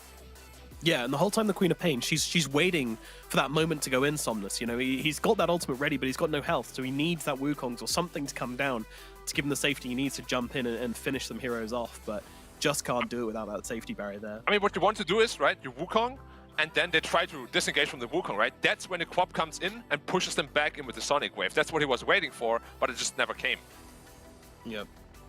So unfortunate for RNG, but also so good from LGD as well. It all comes down to their timings, their spell casting, and their ability just to do exactly what's needed. These small micro plays, as well as understanding the grand game so well as well. This is their patch. No one can say otherwise. Well, there's one team that can say otherwise. Well, One team. Yes. There is one team which can say otherwise. Yes, you're absolutely right. Yeah, just a marvelous performance from them, really. Somnus was on point with Skin of Pain. I feel like Black, I disagree with no double Lincolns. When you're playing versus Legion Commander, X marks the spot, so many things that it's very valuable against, but then again, you can't really blame him. He had a pretty decent Queen of Pain game. Would the BKB have changed things? Yeah, would the BKB have changed things on Monkey King? I feel like if he did go for BKB, LGD would find a way to deal with the BKB, just... Probably, but at least you would like throw a big problem at them, right? Like, I have BKB, what are you gonna do? Are you gonna kite me out? Like, what is your plan? Because with the Skadi, you can silence him, you can stun him, you can do whatever you want with him. But would we not just be sitting here and saying, man, why did he go for that BKB? Should he not have gone for Skadi or something, but different? It's very easy to say after the game, right? Captain Hindsight is very strong, of course, but it just feels like BKB against these many stuns, like it throws a big problem at you, right? Whereas the Skadi is more like, it feels really good. So do you guys feel like there was this disconnect here between Somnus and God King in this game as well? I wouldn't blame them, really. It's really tough to say. I go back to the same thing. Like, you're playing versus PSG.LGD, they can make any team look pretty damn weak, and I don't think they made RNG look damn weak this game. RNG had their openings, they didn't really capitalize on them, and that's it. PSG.LGD just had a cleaner game. Yeah, you can argue that some itemization wasn't completely on point. But bottom line for me is PSG.LGD just played their game, and that game at the moment at least is unstoppable. It's very, very good. Looking very, very tight from them across the board. And Jinkyu as well. We got to talk a little bit about the Weaver, I feel, because we'd be remiss not to. Going for that kind of carry. I mean, it does feel like you've got, with LGD, 4 heroes playing... Wait, I'm sorry. I understand the Skadi on Monkey King. Can someone explain me the Skadi on the Weaver? What's the reasoning behind that one? Honestly, I think at this point he just wanted to, like, the mindset of the team at that point was just tank up as much as possible on all our heroes. Kunkka had 4k health, PA had 4k health, Weaver had like 3.5, Legion had 3k something. Nobody dies. And last fight, I think, actually, really nobody died. They had 5 heroes surviving on like maybe 40-50%. Yeah, all the Satanics as well across the board. Satanic. Hero damage dealt 13k. How much Oh my healing? goodness. 5k. But he was literally just standing behind PA, which is the correct play to do, of course. Like, I don't want to Yeah, blame him for yeah. anything. He played his game perfectly. If you consider him as a position for this game, then you're like, man, this pulse 4 did really well. He was so farmed. Because he was he truly was. Like when He you was, look at absolutely. the way he was playing, it was a position 4 play style. He's just running around and helping his little PA do her work. Meanwhile, Weaver is defending at all times, in very dangerous spots. Always there to pick up that one extra creep wave. Yeah, And like, what's a I mean, Legion commander? She can't, like, it's not like Fate Beyond can Sukuchi in there, right, and get those last hits. No, Zinq is just way too faster. Can't contest triple wave pushing in top. Stinktu's like, it's pretty dangerous, guys. I gotta push that out. So I'm sorry, Ame. Yeah. I know you want this farm, but it's pretty dangerous. You should stay down there. these scary, it's super scary funny creeps, to see. Gotta protect them. Yeah, as with LGD, it always feels like you've got these 4 players like just playing this really kind of perfect normal game of Dota. They've got this very good idea and this very kind of just playing the absolute perfect game, and then you've got Xingqiu who's just playing his own version of Dota, which is actually better than any other person's game of Dota as well. He's just doing his own thing, and it works so well. Like it's so fun to watch in these kinds of games. Does a similar thing on Monkey King as well. Where he can get super farmed and just kind of have a good time. Even Snapfire, we used to see it a little bit, not so much recently, but yeah, Xingqiu, very very fun player to watch, and definitely a fan favorite, I'm sure. Yeah, Great stuff. 100% agree. Are you guys perhaps a little bit afraid though now for RNG? Like, I think they had a really good draft. Like, I favor the draft quite a bit over LGD's, but they got outplayed so hard at every turn come mid game. Yeah. Do you think they're a little bit disheartened? I think so. I completely agree. I feel like when you're playing versus a team such as PSG.LGD and you get a better draft on paper, let's say, and it still doesn't work, it has to hurt. Like, how do you come back off of that? I really wish that they do. I wish that we see a full series, and they're obviously a professional team that has been through worse. They can do it, but it's going to be hard. How do you have a more favorable draft and also execute better in game 2? After what happened here, it's like just hitting a rock, really. Yeah, that is the question. It's a difficult question indeed. I mean, yeah, I think mentally they're going to be in a tough place after that one, but that said, very, very experienced players, as you say, they'll know how to come back from this. And yeah, I don't know, maybe this is the point where they just pull off the Band-Aid and go, all right, God King, draft, well, what do you want to do? What do you want to do? Like, take it away, King. We'll do anything you want. And we can see some Battle Fury Bloodseeker, or maybe even something crazier. I hope so, because that's what you need. You can't beat LGD playing normal Dota, I don't think. I mean, you can, but it's so tricky, and it's going to hurt trying to do it. It's yeah, I can see where you're coming from. The only problem with that way of thinking is like you're admitting to yourself that you're not on the same level. You're inferior, that you're inferior, which isn't something that some players. I don't think that Somnus is the kind of a guy that takes that lightly. It's just my feeling, at least. No, especially after the last game, like Somnus had 2 really silly deaths. Like, he's definitely thinking about those, and in game 2, he's going to be angry Somnus. Oh, is that scary? Is angry Somnus going to be something which we should be worried about? That's the kind of Somnus that first faces Storm Spirit and goes like 15-0, So hopefully he's LGD's ready for containment measures. I'm here for it. Or the reverse Rampage Alina, also another favorite of mine. Classic. Was good. The classic, yes. I'm down for it. I mean, what Somnus hero do you want to see? The Storm, Lina, any others which are in his quiver, which he can pull out? The problem is Storm is usually just banned out very early on, right? Yeah. If you don't first phase it, second phase is out. Yeah. So maybe first phase Storm, if it goes through, that would be a legit thing to see. Then it opens up to a lot of counters, though. You have been there before, Lizard, right? The problem really is in these kind of games, you outdrafted them.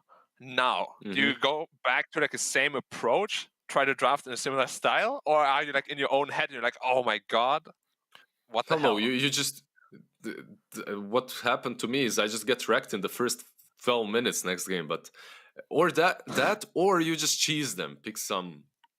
But how do you cheese PSG.LGD? It's The like, cheese masters. Yeah, it's a like, tough what do you do? question. Well, let's find out how it's going to go down. We have the draft now available for game number 2 of this winner bracket finals. It is, of course, LGD versus RNG.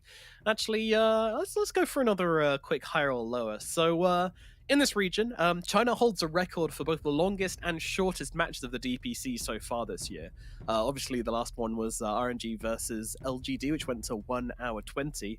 And the shortest was Aster versus Phoenix. But was it longer or shorter than 15 minutes, guys? Can you remember back to 15 Aster or versus 15? Phoenix? 15. 15. For the shortest game. I would say, I would say it was. I think it was longer. minute 13:28 or something like that. So you're going shorter, Black, and you're going longer, Yeah. Lizard? Okay. Yeah. Well, Yeah. longer wins. It was 17 minutes and 16 seconds. Ah, Let's go. Was that the game when they tried the tower thing level 1? Was it that game? I think so. Yeah, I think so. Oh, I thought it was like minute 13 where they gave out. Damn, it was 17. More, they had Yep, more 17 spunk minutes. than I thought they did. Get good. Phoenix, not ones to be underestimated, though. They did have a. I'll pretty give it rough to you. season. Listen, you can take this crown. Do I get an award for this? Like, No. what do I get No. for participating, Nomad? No, you get nothing. You Participation get award. my approval. Aw. Just like in school, your last place, here's your trophy and your medal. Oh, we did. Like that kind of mentality still didn't hit the Slav lands. Like, you just I'm get not kicked in surprised. the ass by your dad when you get home. Your from last class. place, you get power bombed by your dad. What are you doing, Sandro? Yeah, pretty much. You've disappointed me for the last time. He doesn't look What a you place. into the eye for the next year until you get back with the medal. You know. He just Alright, side eyes do you- you wherever you go. Yeah. Black, do you want a chance at redemption? Should we do another one? Oh yeah, sure. I got this. All right. Ame has a record for the highest unspent gold in a game ever, but is it higher or lower than 20,000 gold? Oh, dude, that's hard. All of Dota history, the most unspent gold. It belongs to Ame. I believe it was a Luna game. What are you going for, Lizard? Do you want to go first, maybe? I'm Higher just or gonna say lower than higher. 20,000? You're gonna say higher? Okay. I'll go shorter. You'll go lower? All right. Lower, Right yeah, answer? lower.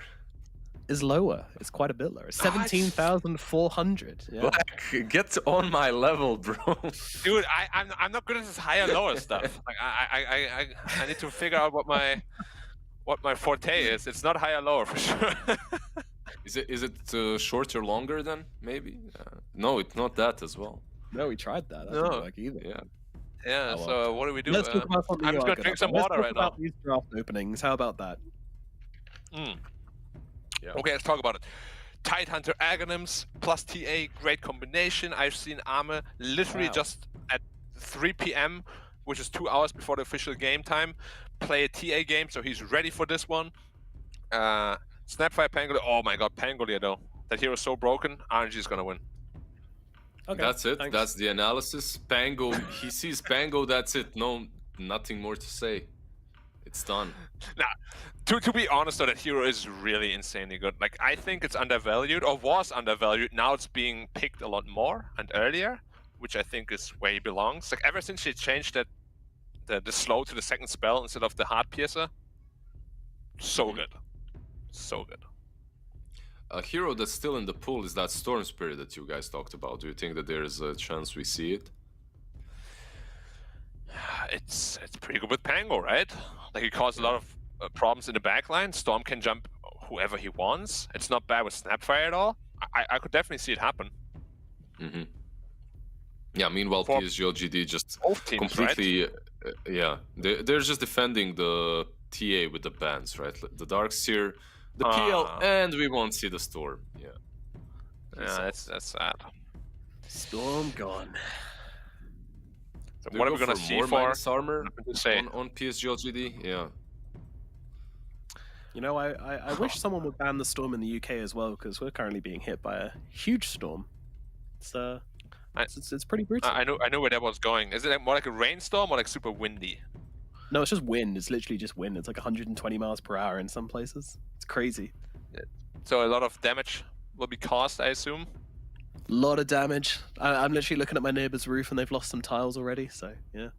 Oh damn! So if you're gone, we know what happened. Good luck, my friend. Like, a tile came flying through the window and took me out. Remember me. Before you pass out, we just hear the cling. Yeah, I really think. Yeah, production. Make sure the window breaking. And suddenly see it. You see that he's truly committed when he says, "Production, make sure you record it for the content." Get a lot of views on my way out, you know. It's worth it. All right. Willow for LGD. Yeah, the CQ Classic, he plays this unit very well. Tidehunter, Willow is also a very strong combination. So makes a lot of sense. And also leaves their... Well, are they going to last pick mid then? Or they're also a team that likes to flex Tide to 5. So maybe they want to leave that option for the last pick as well. Monkey King again? Okay. Really? Okay, I like this DP pick a lot. A DP owns TA and lane, and also Tidehunter in the game. So it's a very strong pick, which also means it's a mid DP or a support Pango, one of the two. Yeah. Well, it could be offlane Pango, right? And mid DP. Yeah, I think it's offlane Pango and mid DP. Yeah. Probably. Yeah. Or 5 DP, we've seen that. Definitely. I mean, I like the core DP though, because it's like, it's basically like you have a giant watermelon Capri Sun in the middle of a team fight, because you can just Spirit Siphon the Tidehunter and he gives you so much health. It's delicious. It is delicious. Oh. Now you're kind of locked in though when you're LGD, right? Like you pretty much have to put this TA as a +1. So that's why I never really liked TA early picks, but I'm sure LGD will make it work somehow. A Razor, okay. That is very versatile. Makes perfect sense when you have last pick. I miss this hero. It's stopped being picked recently, but he's back. I mean, Razor fell a little bit out of favor because honestly, I don't exactly know why, because it was always very strong. But it lost a couple of games, and then people were like, I guess it's not an auto win. Let's not pick it anymore, as much at least. I still think it's very strong though, with that refresher BKB. Still the same thing, right? Double Alpha Storm, double Link, double BKB. Yeah. But you don't like when DP just gets on top of you and like a position 5 DP kills you with her ulti. That kind of feels a bit bad. Yeah, beautiful. Very fun mechanic. So they're expecting Tide to be 5 actually, and the last pick to be Faith Beyonds. Honestly, this game, I could really see a Visage happening. Visage, Dark Willow against the Monkey King. Absolutely beautiful. And then you have the Visage also in team fights to burst down the DP if needed. Would you be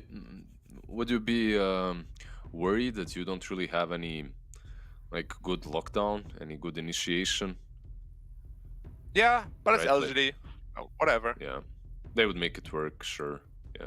They'll What's up figure with it you out. and Visage, by the way? You're really down for that hero. Visage fan club. Good Visage is so good.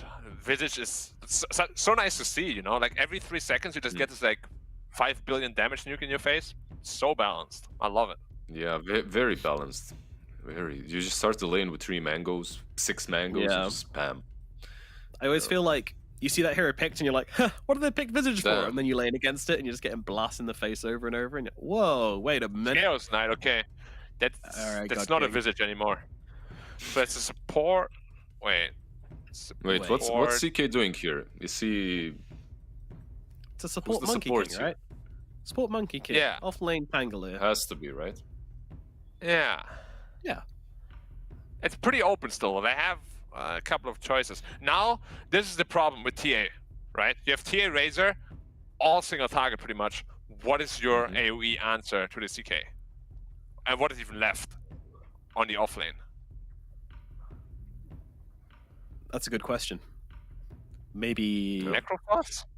Axe? Leshrac? And you put the Flash Razor off sounds lane? like the most. Yeah, I think Flash sounds very doable. Oh, Brew. Dispel! 5-headed right there. It is so good. Oh my god. It actually also, it doesn't just answer this DK problem, it also answers the problem of the DP, who usually goes duels to protect herself. You can just dispel that as well. So good, man. And this is why I love LGD. They always, they always bring out the best stuff when it is needed. And it also isn't like something that they're not comfortable with. Like this Brewmaster was actually banned out in the last draft. Like it's a hero they play. Yeah. And we've seen so much Brewmaster shenanigans, once you get this Axe Refresher, like you just kill a barracks by yourself and the enemy team is like, all right, I guess we'll just watch you do it. You guys are looking at us right now, but the Chaos Knight, like he has a really nice set. That's something like that set is too beautiful to lose. Like it's a Is dragon. it a deer? No, it's it looks like a dragon. Yeah. It looks scaly. really sick. What kind of deer is scaly, Black? What kind of deer do they have in Singapore? Well, I don't think they have deer there. Oh, that's probably that explains it. Don't say Singapore. What do you mean? In my household, you mean? I have all sorts of crazy stuff. Like I'll show you around one day. You'll be like, "Wow, Black, you own." Experiments. I see. Okay, some crazy German scientist vibes. I got it. All right, what are we thinking of this draft? Is this CK gonna work? Most importantly, is the biggest question I want to ask. I feel like the Brewmaster is definitely a good answer. Like he's a good solution to the CK. I just want to see RNG win. I want to see the CK do well. They went with the God King, right? The God King play, his hero. Yeah, they did. I'm not super accustomed. Like, what is the AOE on the spell, Lizard? Do you know that? Is it quite big, or? Oh, I'll just.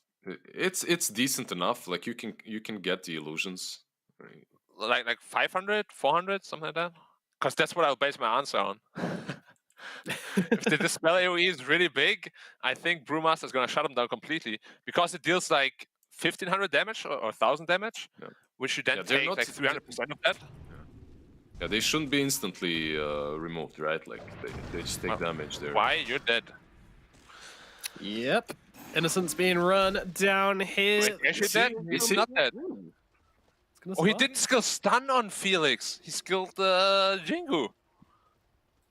Okay. Yeah, little Shredder next Nova as well, so no cookie. Yeah, that's lack of lockdown, unfortunately.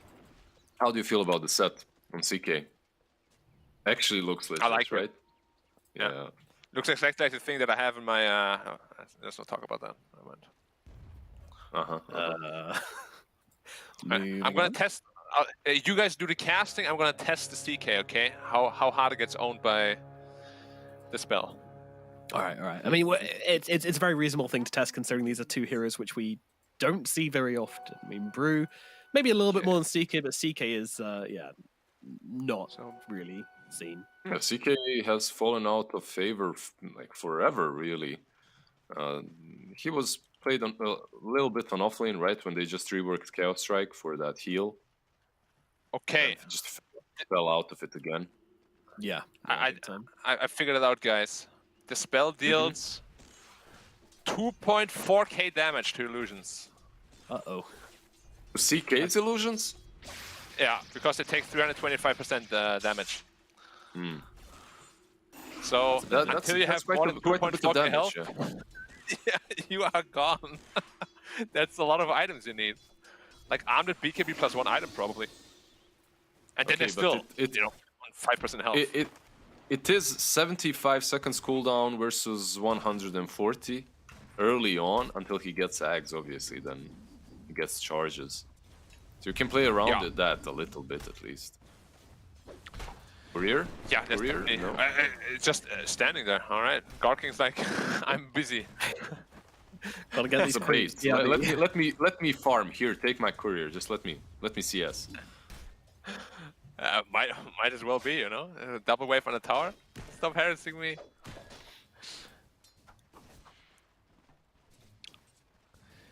Okay, so how is this lane actually? TA, against Monkey Pango. That sounds kind of rough, right, for a low-range hero? Yeah, it sounds like it could get brutal pretty quickly. Lots to penetrate through the refraction as well with the swashbuckle later on, so... Yeah, we'll see You how do TA have does Gush. that, Yeah, you do have Gush and Meld, so you have to be a little True. bit careful when it comes to that minus armor. Yeah, the kill potential could be quite high for those two. It's a little bit greedy, right, the LGD draft? Like, you're definitely just playing for levels. Like, you want to get the 6 on Tide, 6 on the Dark Willow. Oh, armor? Oh, they have no detection, of course. Well played by him. Dire's middle tower is under attack.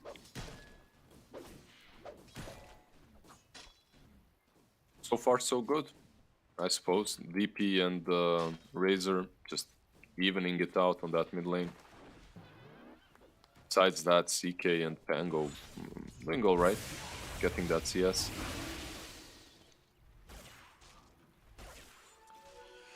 Yeah, I don't know.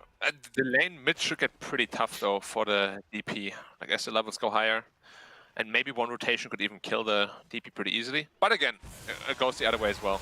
If you gank the Razor, he can die pretty easily too. Yeah, Right, it's not truly a hero with which summons can pop off, though, right? Like, not a hero that's It's not. an angry Somnus would capitalize on. Yeah, maybe he matured a little bit pretty here. nice. Oh, gosh, a lot of damage. Yeah, that's... Oh, nothing. Hey, hey, Oh, hey, yeah, take it I out. have your- hello, Hey, sir. Tower! Tower! Goodness me. that was a little close for comfort there, buddy. Yeah, Sal's going to cancel as well. This has gone very badly. Wow, if he didn't what get happened solved there. instantly by Y, he would have died. So the Yeah. tower was just stubborn, or what? They didn't want to change aggro. Power aggro sometimes is a bit iffy, so maybe that happened. He's a top 1 Just player, you know. stubborn. Mistakes do happen, of course, so I don't want to blame the game mechanics, you know. I gotta do further research first. So for now, we're gonna say it was a player error. Okay. Okey-dokey. Okay. I've heard, mean, we can I've ask heard a him. couple of players for some times now complain about tower aggro not being really always on point. Yeah, it can get really iffy sometimes. Very stubborn towers. And Sync you also just in time to deny the water rune, literally in front of Summon's eyes.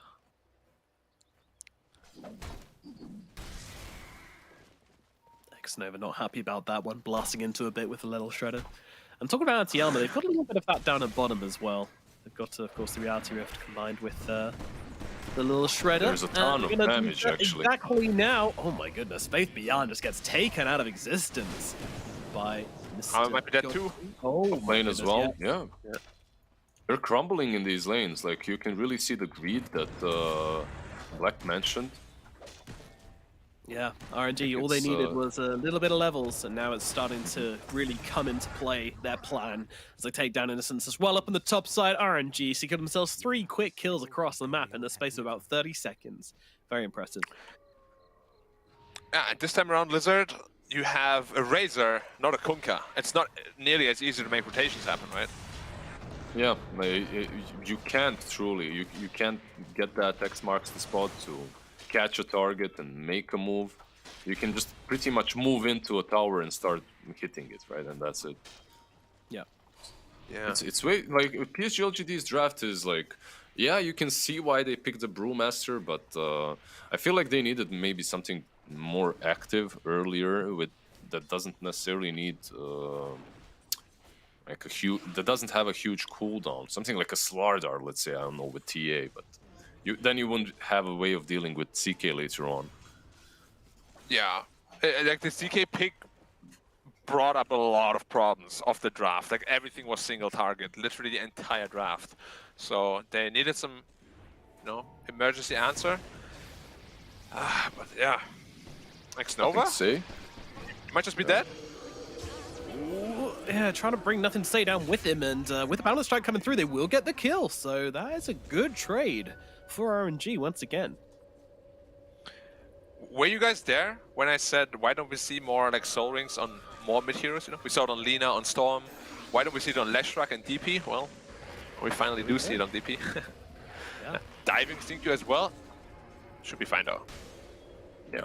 Yeah. This tower will take a nice chunk of damage though. Innocence might not be so lucky though. They've got the cookie follow through, and look at Innocence. He just gets obliterated by the combination here. RNG. I mean, they're just playing across the whole map. I mean, they don't have a huge gold advantage at this point, but it's early on in the game, and that will eventually capitalize upon more gold than we're seeing right now. Well, I feel like if you're RNG, you are really looking at snowballing as much as possible, right? And get this armlet on CK and just snowball the map. Yeah, CKDP, that's gonna take buildings, that's for sure. Okay, we are very educational, so. Did you or did you not know that apparently exorcism attacks do not disable tranquil boots? Well, hold the thought. God King I'm is holding the indeed fine. thought. Yeah, Ah. he's good. Jinky, he's not. Goodbye, Zinky. Oh, he's running through find more. Oh, Panda. Fade Beyond. That's slow on the W, man. So good. Oh, if only he was cookie. 6 space beyond. Oh, the Got cookie's him. there. Got him! And even one The more. urn, One yeah, more. the Oh, urn. the urn. The urn is enough. The urn is enough. They got him. It is. That Pangolin is 7-1 unfair, guys. Brazil. People are complaining about techies, but look at Pangolin. It's a real problem here. Well, not sure I It- quite it's- agree with that, but okay. He's just pushing his own agenda. Like, you have to understand Black. He's- I hate he's- Pangolin here. anything that annoys him in the lane, he's gonna, you know, push this agenda that it Hey. needs to get nerfed. That's it. Guys, But if I play okay, against sure, techies- Pango is pretty strong. Yeah.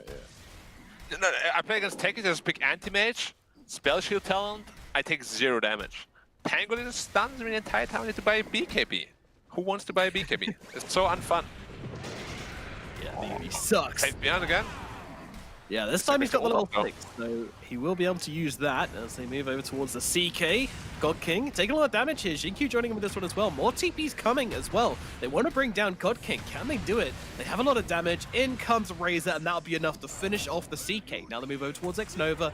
Faith Biam throws down the Cinder Brew there, ignited by the Gush and the Slam to finish the job. Xnova to fall as well. 2 heroes dead. LGD finally finds something that goes their way in this early game. Radiant structures are Yeah, fortified. and that's the first usage of Brewmaster's ulti too. I love how God King was like, yeah, I know I'm not gonna survive this, so let me just stand and fight.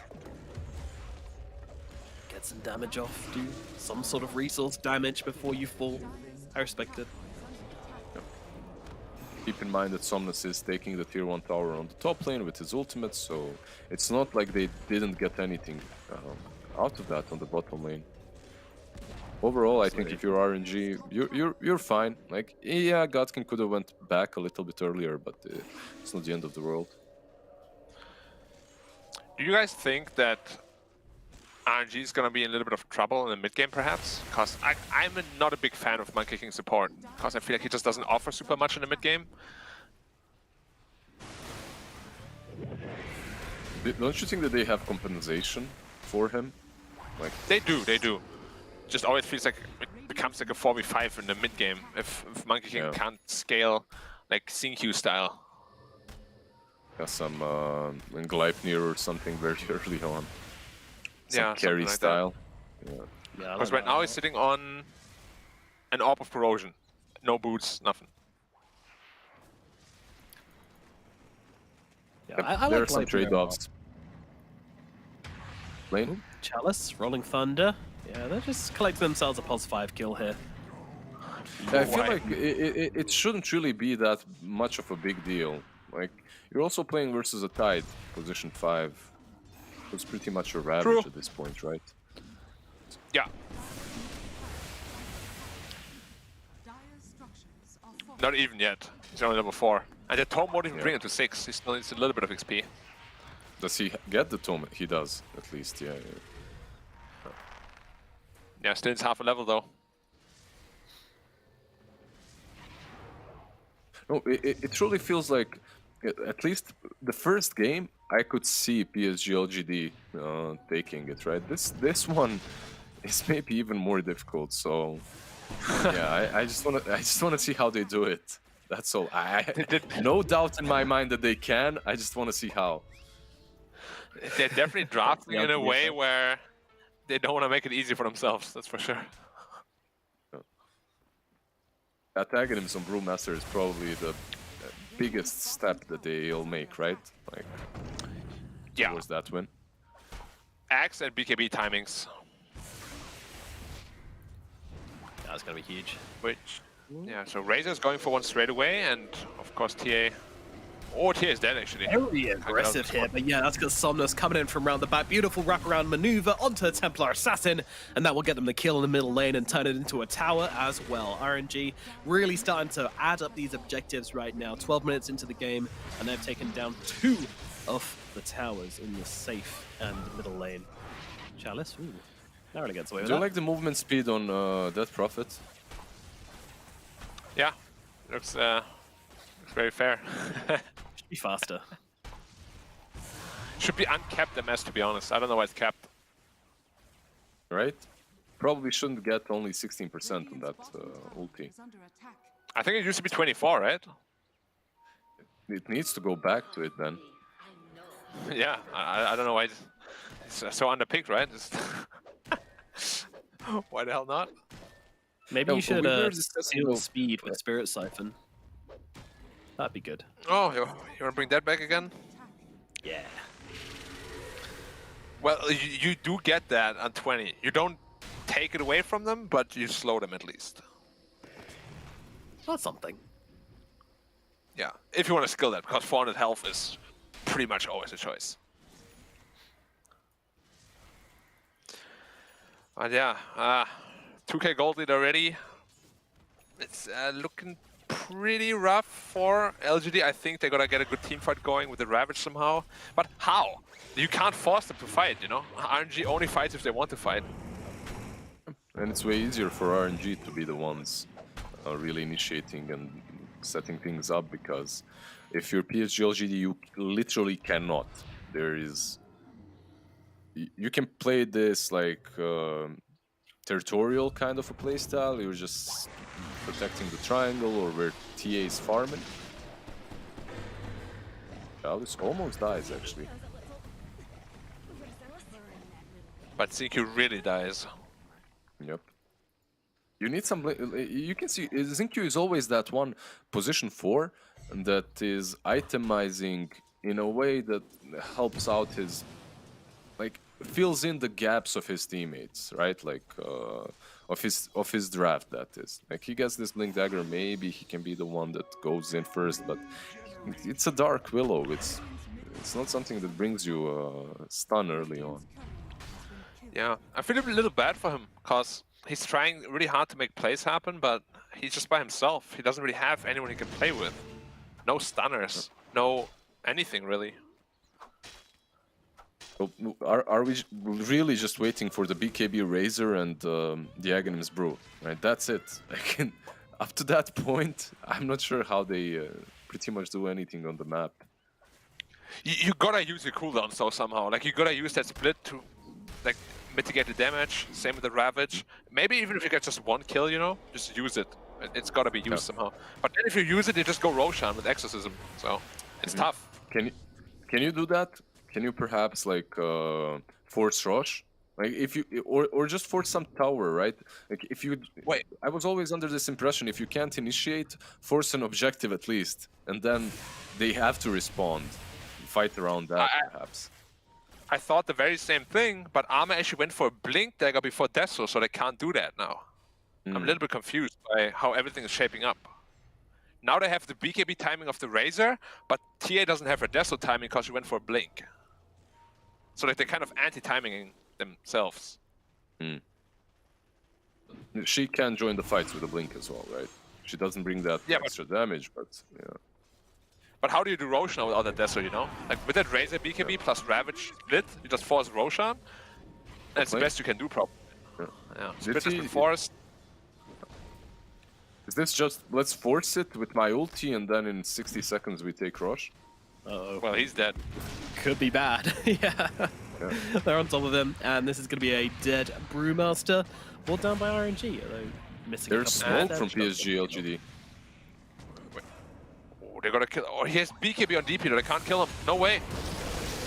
Yeah, so much just counter. Oh, Ravage gets used as well. Only really dead. catches onto the Monkey He's dead. King, and oh my. Straight rush, right?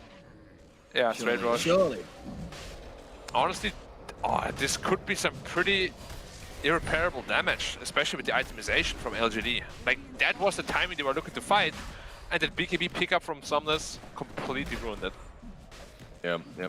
Like last game, we were doubting. Like we saw the difficulties that they had to overcome, and they did overcome them. But this game, man, like It's even more difficult. yeah, yeah. Like, I just don't. If last game was 60, this game is what? Like an 80? 80-20, yeah, for sure. Yeah. It's so hard to play, man. I don't know how they drafted. Oh, yeah, really, this last pick, CK, I think, completely messed with LGD. They did not expect that. They banned the PL, they banned the Terrorblade too, I believe, but then the CK, they're like, oh, there's more illusions in the game, guys. Honestly, though, Naga Siren could have had the same thing, right? So there's not just Yeah, CK, yeah. there were more. I was thinking that as well. Same way as well. Just Naga Siren, CK. And it's again, the guys. way they're. Yep. Yeah, go ahead. Just the way they're baiting out things from PSG.LGD. Felix top lane. Yeah. Well, finally, they got a kill at least. Yeah, I don't know if you're in a position to tip nothing to say. Gotta be. He's trying to drum up some morale, you know, just drum up some. Might get punished. No. He's like, there you tip go. my boy. Yeah. I still gotta say though, I really, no matter what team picks it, dislike this first phase TA. It always feels like you're just so, like, boxed in already from the first Limited. phase. You know, there's Yeah. like no wiggle room. Yep. I mean, if you have to use your next 4 bans to protect that hero, there's probably something wrong with the pick, right? And then it's still not protected. Yeah, and it's still not protected. That's the biggest issue. True. It's like, it's crazy. Like, they had to ban CK, Terrorblade, Naga, PL. There's probably a Troll. There's just so many good carry answers to TA. No, Matt. What are you But- thinking? How many minutes will we be eating our own words when PSG Yeah, I'm wondering starts that. winning I'm fights? wondering But screw it, it makes for good content. Let's keep doubling down. Yeah, LGD Yeah, definitely gonna yeah, win this game. All No in, chance of winning. all in, baby. Well, I really don't know at this point what LGD can do to come back, to be honest. Like, I know it's only a 3k gold lead, but on paper it's literally like a 30k gold lead. Yeah, Charles just got a piece out of that one, actually. He's got a teammate coming in. Might consider jumping back around here. Defensive Rolling Thunder turns He's into out, an you say? aggressive Rolling Thunder. Yeah, take him out. Jinkyu dead. Classic Pangolier move. You gank me? Oh, nope. Think again. Literally bounces right back at you. Plays beyond. Trying to make something happen here. Oh, It's not in the ultimate. Yeah. Somewhat He does have questionable. Aghanims, but yeah. Oh, he's being baited so hard. Nothing Now to the say. kisses come over as well. Also, kind of landing onto Innocence. All right, they get a kill. They get a kill. And Charles will fall. Looking at this backstab maneuver here, but unfortunately, there's a lot of heals coming through. Is it going to be enough? I don't think so. Nothing to say it's going to fall. Meanwhile, Split comes out along with the Phantasms. They'll be taken down quite quickly by the side of Faith Beyond. Rock I out. don't, yeah. like, do they have damage to actually take down anyone? I don't think so. It's your It last was very one left, close buddy, at be the end. careful, yeah. Well, there was Meanwhile, both Bruce Split expended. Yeah. Exorcism on the other side, right? So it's not all that grim for PSG.LGD. They did lose their Razor though. Yeah, I mean, the problem is just that they are already not favored, right? And the later this game goes, the more favorable it gets for RNG.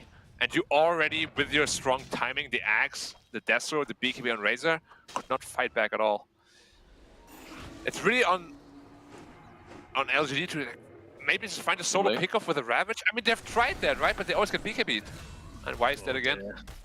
Yeah. Comes It's Razor. always like that. I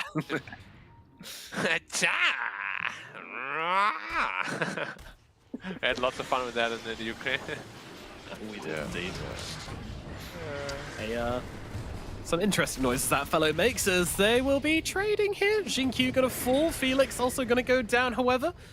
Faith Beyond on the run. Doesn't want to stay around too long here, but also can't protect his triangle, so more space given up towards RNG. As I said, Aegis nearly down from the CK, so won't be able to be quite as aggressive in their positioning, but I'm not sure they're too bothered about that. Doesn't really look like God King's gonna die anyway. Have you guys had a similar impression of the, especially China region this season 1, that game 1 is always like a stomp, and then game 2 is a stomp, but the other way? Somewhat. No, Yeah, happens quite frequently, I feel like. Yeah, it's some series, yeah. Because the feel teams like are game so... it was... I think it comes down to teams being close, and at the same time, teams maybe having a little bit of a morale issues, right? So, perhaps not morale, discipline, let's put it that way. Like, you stomp that first game, and then you relax a little bit in the next one. Right, yeah. I can see that.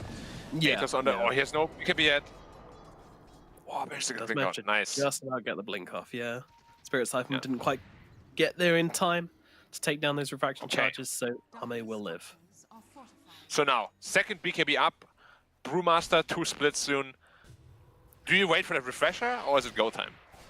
I think it's go time. I want to see them make a move. I'm ready. I'm ready for some PSG.LGD action. Well, Roche may respawn in like, what, minutes and a half? I think that it's should not be a pretty decent objective to fight around if you're PSG.LGD. Okay, You don't want a double brew split just before Roche They spawns. found themselves a Razor, but he's got a BKB. Just kidding.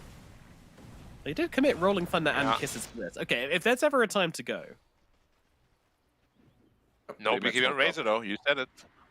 Yeah, BKB on TA though.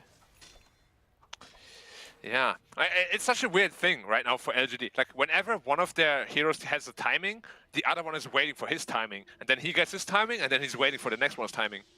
Look at the refresher orbs from the Razor and the Brewmaster.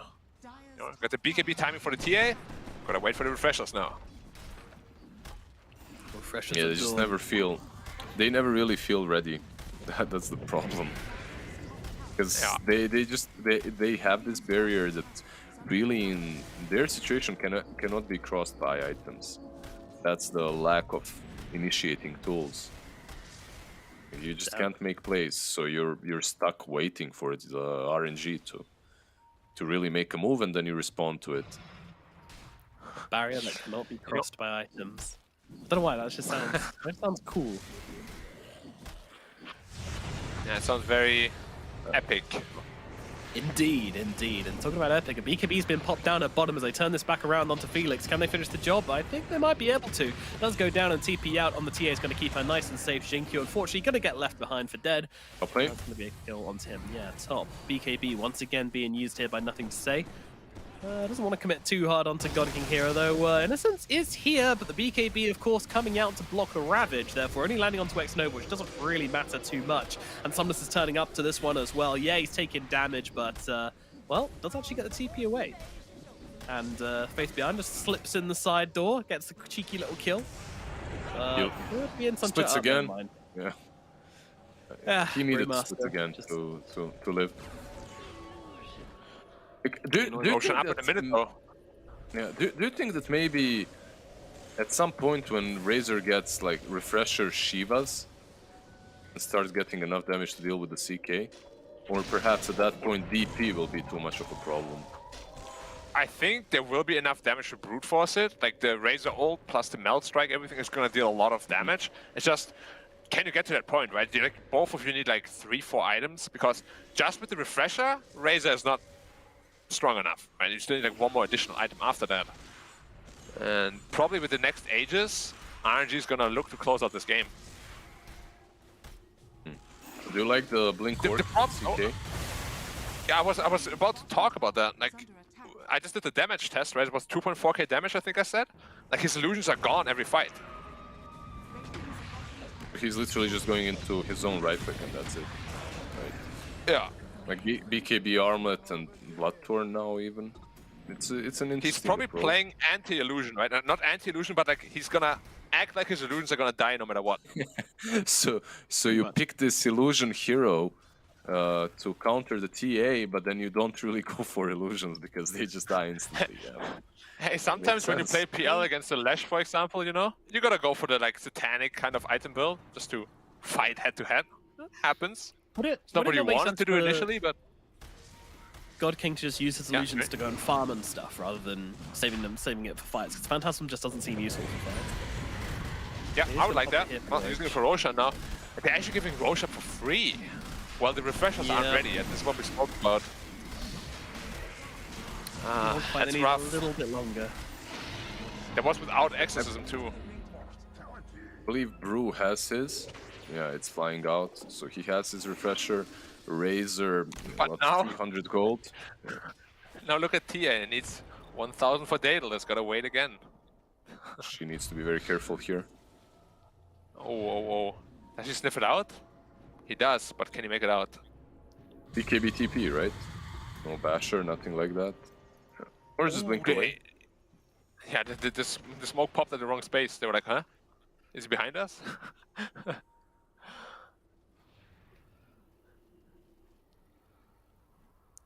Monkey's real tanky too. 2,000 health, 16 armor. Where does he have 16 armor from? It's the set he's got equipped. Ah, that makes sense. Uh-oh. Oh, Did break the smoke. Goodness Now they me, know that was exactly where they are. Yeah. that was radical. CK and DP are a bit too far.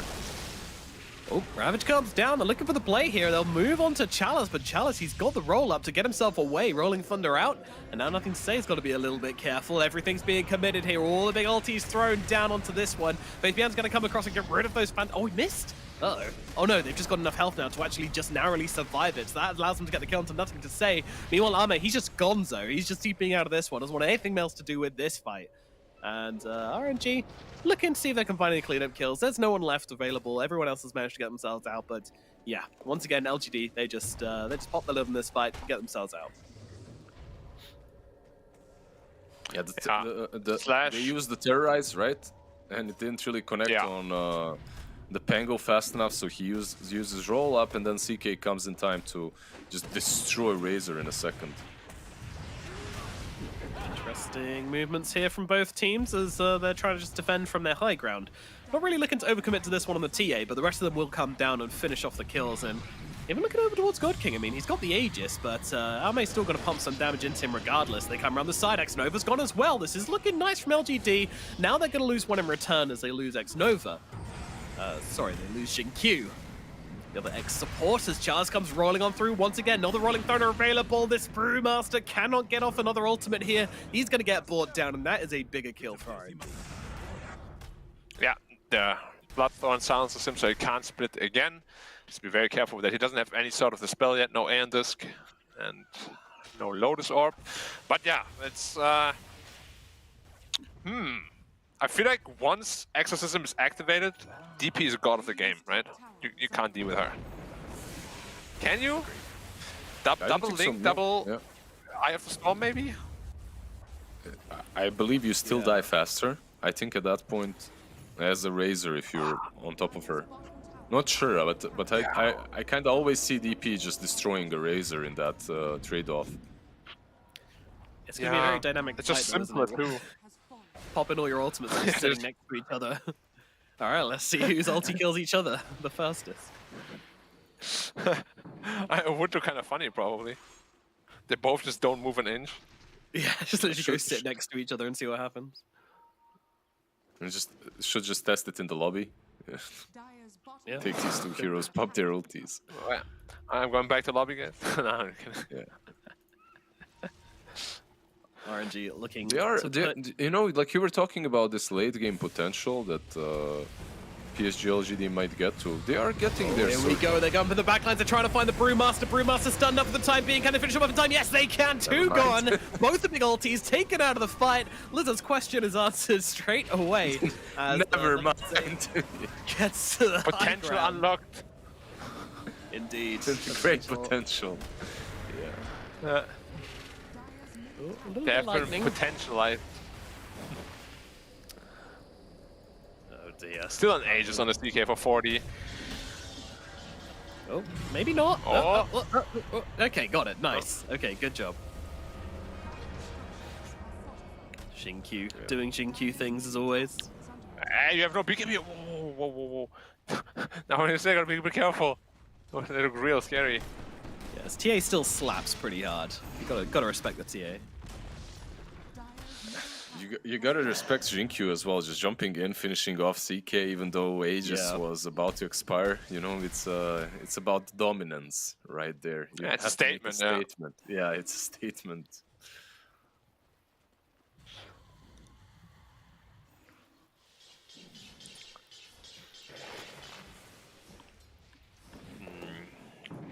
Overwhelming Blink up next for the DP. He's just getting tankier and tankier. Kind of reminds me of last game, how LGD got way too tanky to be dealt with. Like, it's kind of heading the same direction for RNG this time around. They're all just building HP. Overwhelming Blink on Pango, Skadi on Chaos Knight.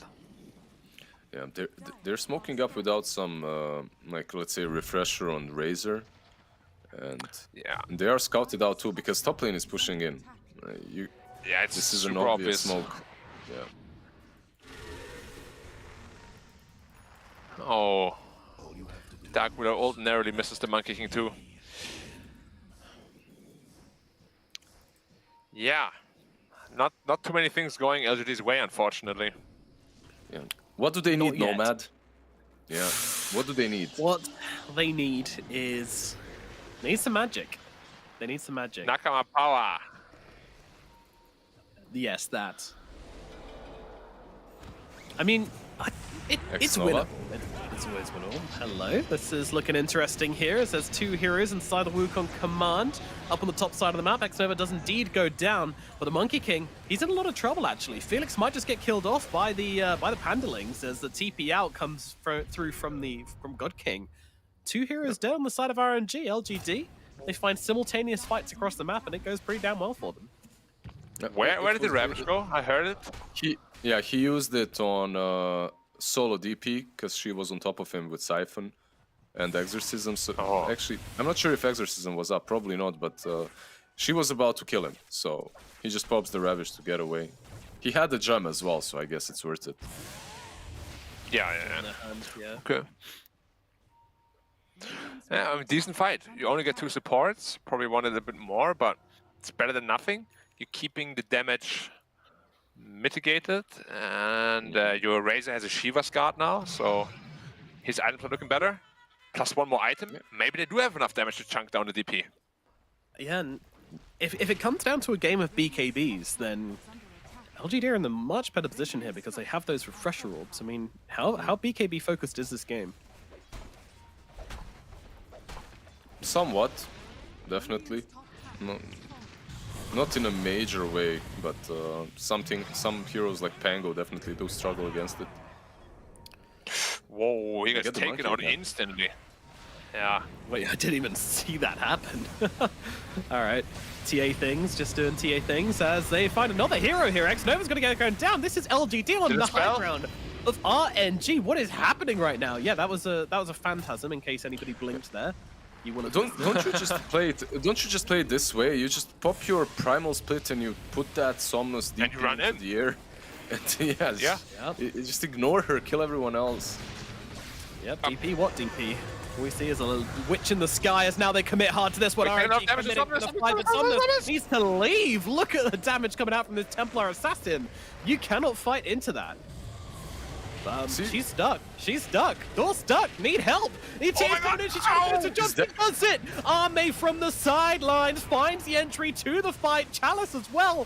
This is the Keep up LGD back on magic Monkey. we were talking about, and it No just way. never runs dry. How do they do it, Black? No way, man. Okay, they got this power spike with the Brewmaster, sure. Like, he got the health talent on the split. But how do they transition it into such an amazing, like, not just one team fight, but like 3 in a row? I mean, they just know their limits better than any other team in the world, it feels like. I'm They're just just on the high ground right now, battering the tier 4s. How are they going for the win right now? I mean, they have a buyback on the death bomb. They're gonna have to use it here, and there it is, coinciding with the jump in from Chalice here, but the Ravage does come out, and they don't get off the BKB on the CK right immediately off the bat. They're being very patient on LGD though. Ow. And that does mean that the TA is just straight up dead. Faith Beyond a little slow on the pickup there. Nothing to say in trouble as well. Oh dear, we might have sung their praise a little bit too soon as LGD down some trouble. They do have the buybacks just coming back now for the TA as the fight continues in the front line. The CK just battling up into those Pandalings. Man, honestly, that's even kind of the if vibe. LGD loses this game, I am Tower is under attack. baffled by the fact they even just took a Rex before RNG did. That's insane. Like, I, wow. I feel like the moment I had that feeling, like for the majority of the first 20 minutes, you have this feeling of hopelessness for PSG.LGD. But the moment you get that one glimmer of hope, like that one shining light at the end of the tunnel, you know that they're gonna get it somehow. Like they're gonna abuse the game in such a way that they will find that opening and make it work. Be it like in this match, and just saving time for them, right? Like buying time. Yeah, Roshan is up though. Yeah. With a refresher shot, Yeah. still ball is in RNG's court. Like, it was an amazing sequence for LGD, of course, but it's still a big mountain to climb. Yeah, they overstepped a little bit with the with the throne push, for sure. Yes, you could say that. Shinkyu is very, very dead. Yes, that is.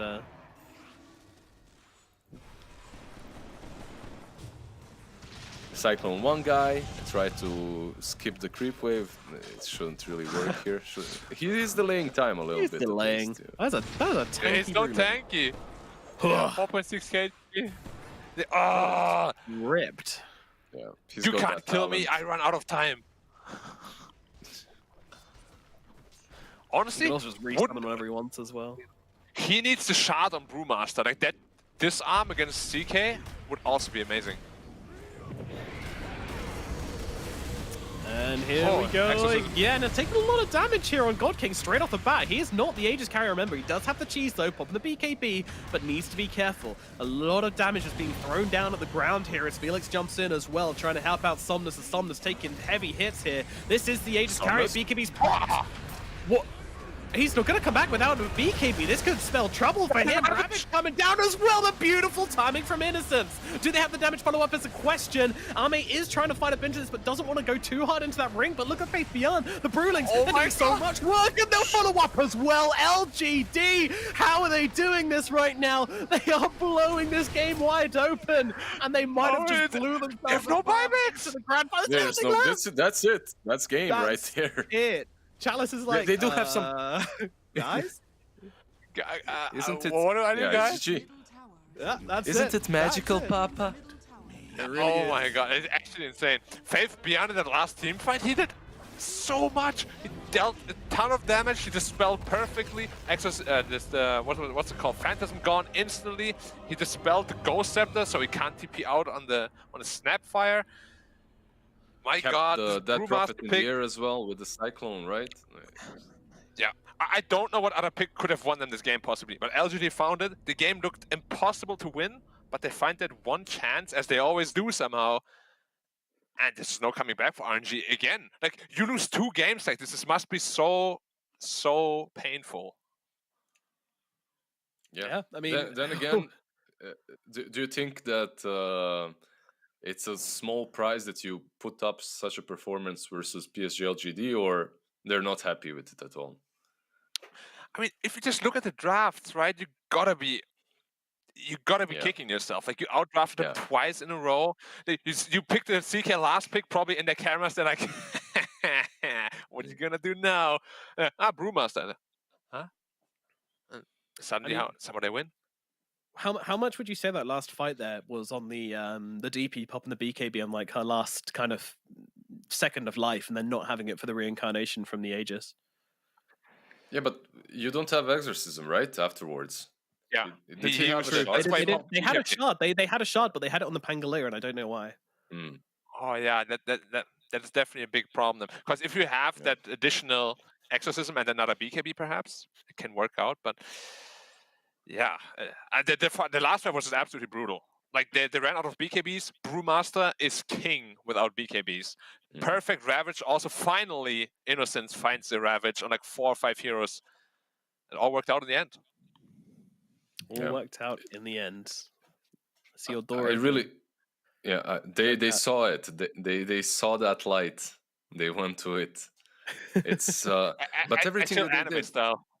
it's for real. And all these small little things in the game add up. Like, why did they get to where they went? Like, Black was questioning, are they going to be able to get to that point in which they have 2 extra items? Yeah, they will. Why? Because these small little things that you don't talk about, like Razor hiding in the trees on top lane, using his plasma field to just creep skip, right? Like, preventing them from pushing in on the high ground. TA doing the same with traps. This Panda using his ulti just to buy them an extra couple of seconds before everyone is respawned. All these small little things add up, and then they take the best possible team fights for themselves. That team fight, when Ravage was used only for the DP, it was just so good. The positioning that they had in it, yeah, it only netted them 2 supports, but still, it prolongs the game, gets them all the items that they need. Yeah, I agree. It's super well played by LGD. They always seem to recognize exactly what they need to do, even if they're outdrafted or really far behind in the game. No matter what state the game is in, like, it's so hard to beat them, right? It's such a scary team. Could RNG have done more to close this one out, to get themselves some barracks or something earlier on in the game? They could, sure, but LGD perhaps just didn't allow them to. And it's some of these things that you don't really talk about when you're casting, because perhaps they're not as interesting, right? But just shoving out the waves constantly and giving info to all your teammates and forcing some useless fights on the enemy side of the map that you don't really want to take as RNG buys you that time and prevents them from pushing high ground. I think what you're saying is completely spot on. Like, the only thing they could have done better on RNG, I think, is, sure, some teamfight execution was off here and there, but if they just put, like, maybe anti-split push wards and catch them more often that way, maybe that brings them, like, into a better position to the game. Yeah. Like, you mean like somewhere deeper, perhaps in the lanes, or Tinker wards as well on the sides, just to Tinker wards, lane wards, something like that. Yeah. Yeah, it does just feel like LGD are just so far ahead, and just I mean, this fight here, right? Like the BKB, the Exism, it's all down. I want to see, was a Chalice coming to try and give the shard away? Looks like he's actually already used it, so yeah, don't know where that shard was, but it was definitely on the Pangolier at the start of the fight. Don't know where it was at the end of it. Maybe used a double rolling thunder, but either way, Death Prophet desperately needed it there and didn't have it. And I mean, follow up from that, it's just the CK getting absolutely destroyed. I love that on Innocence as well. Perfect timing on the Ravage, like absolutely brilliant timing on that Ravage there to get the DP as she respawns. You know, frame perfect there. Beautiful, beautiful stuff. And you know, it's what we've come to expect from PSG.LGD. But man, it's still so good to see it, and a fantastic performance across the board. And you know, just before we talk about the series a little bit more, I do just want to know what you guys think about our lower bracket finals now, as we're going to have Team Aster versus RNG once again. Hard to make a prediction on that one, because in the last month it went in 3 different ways already. Yep, it's gonna be a fun one. The matchup we've seen played, like, I think 5 times, 6 times now. They had to play against each other, then immediately afterwards had to play a tiebreaker against each other again. And then we saw them in the first round of this event. Now we see it in the lower bracket of this event. And it's never consistent. It's never consistent. We never know who's going to come out on top of that one. It looks like RNG have their number, right? Like, they figure some things out. They get a really good strat, they get a really good draft, they steal a couple of their heroes, like a Monkey King, and then the next day Aster just shows up and is like, yeah, no. not gonna Yeah. happen again. So Or he just pulls out a blinder or something like that. And yeah, I don't know. Who knows which way it's going to go, but make sure to tune in for that one. But yeah, LGD seal it up, and they will be the first team in the grand final. So that is going to guarantee them a whole chunk of DPC points. Just from winning that game, they are now guaranteed some points, either 130 or 250 DPC points, and a bare minimum of $25,000 to go with it as well. $50,000 if they can get that first place out of that 100K prize pool. Huge amount of money and a huge amount of DPC points on the line. I mean, honestly, getting first in this is a very, very good step towards securing yourself a spot at TI. Like it's going to be very difficult for a team like LGD not to get to TI if they take the first place tomorrow. Yeah, it's I don't know. It's just so hard to overcome a team like LGD. It's just a team that owns when they're ahead and winning. You know, it's sure happens a lot, but a team that is losing, because honestly, LGD is losing quite a bit in their games, right? It's not like they always just stomp and really far ahead. They just always know how to come back into a game. That was the same when like Team Liquid back then won TI. They're 30k down, and you still feel like you're not in a position to win against them. It's just so scary mentally.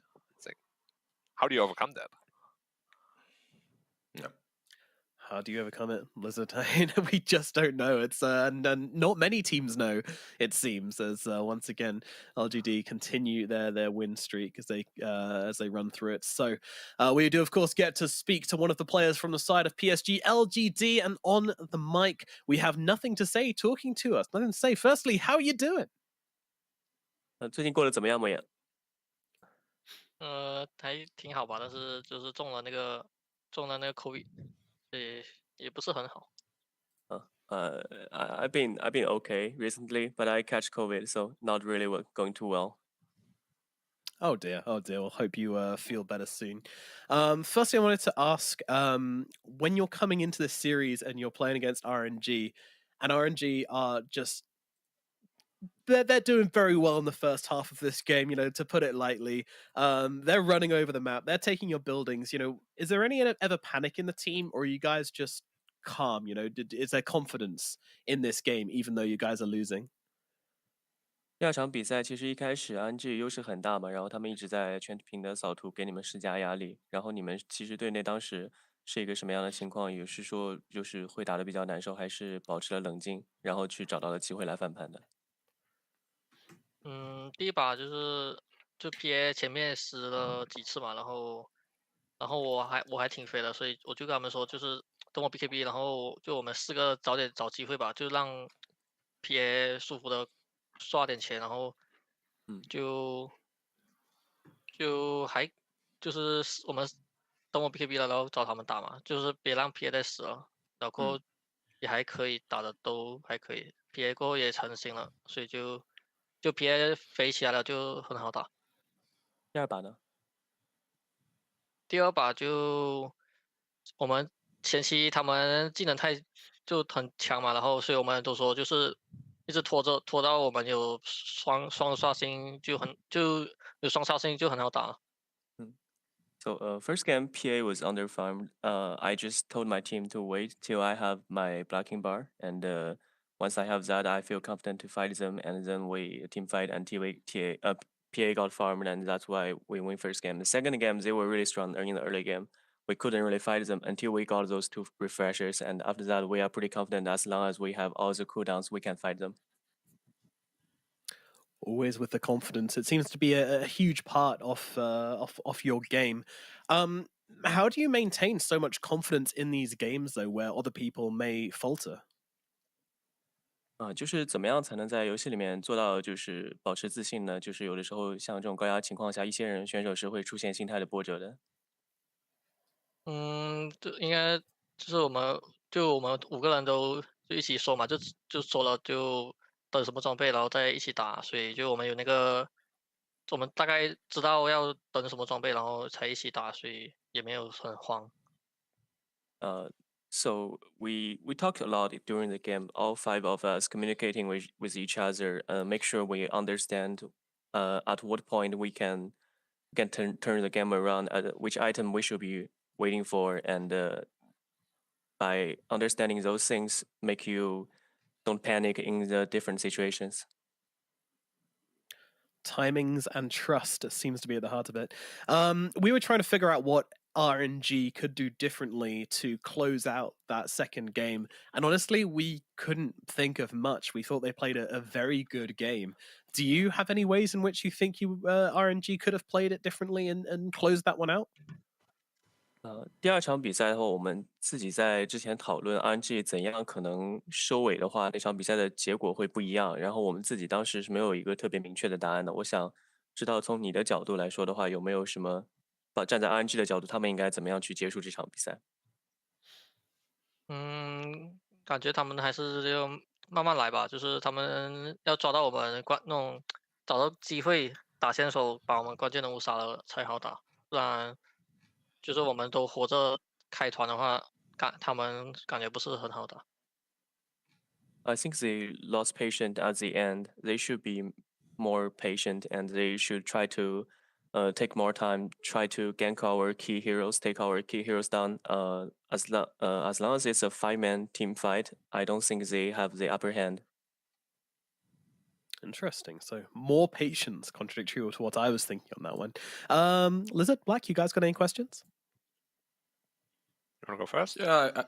Yeah, sure. I was wondering. I think Black probably has the same question. Did that Chaos Knight pick worry you at all? Like when it got picked, was it, or was it something that, you knew what you needed to pick afterwards instantly? 就是想知道最后对面选到混沌骑士的时候 ，CK 的时候有没有让你们感觉有些意外，还是你们可能也知道对面最近有在用这个英雄？有点意外吧，但是可能对面也没什么英雄好选了，因为我们也知道我们选了电魂，他们就比较长流的大哥就都不好出，所以 CK 也不意外吧。A little bit of surprise because we haven't seen that hero for a long time, but it kind of makes sense because we picked Razor and they don't really have any good hero to choose from. That's probably why they pick CK, and thinking about that, it's not really surprising anymore. Okay. Okay, just Black? a couple of fan service questions from me. The fans want to get to know you a bit better. Your favorite drink, your favorite ice cream flavor, and your favorite vegetable, please. 想帮粉丝问一问，就是你最喜欢喝的饮料，你最喜欢吃冰激凌的口味，还有你最喜欢吃的蔬菜是什么？可乐，然后巧克力的口味，还有小白菜吧。Coke, chocolate flavor ice cream, and it's a Chinese vegetable, baby cho, I think. I'm not 100% sure. Well, I think I know which one you mean, but it's okay. Very safe, very good choices. I'm sure people are going to be satisfied with that too.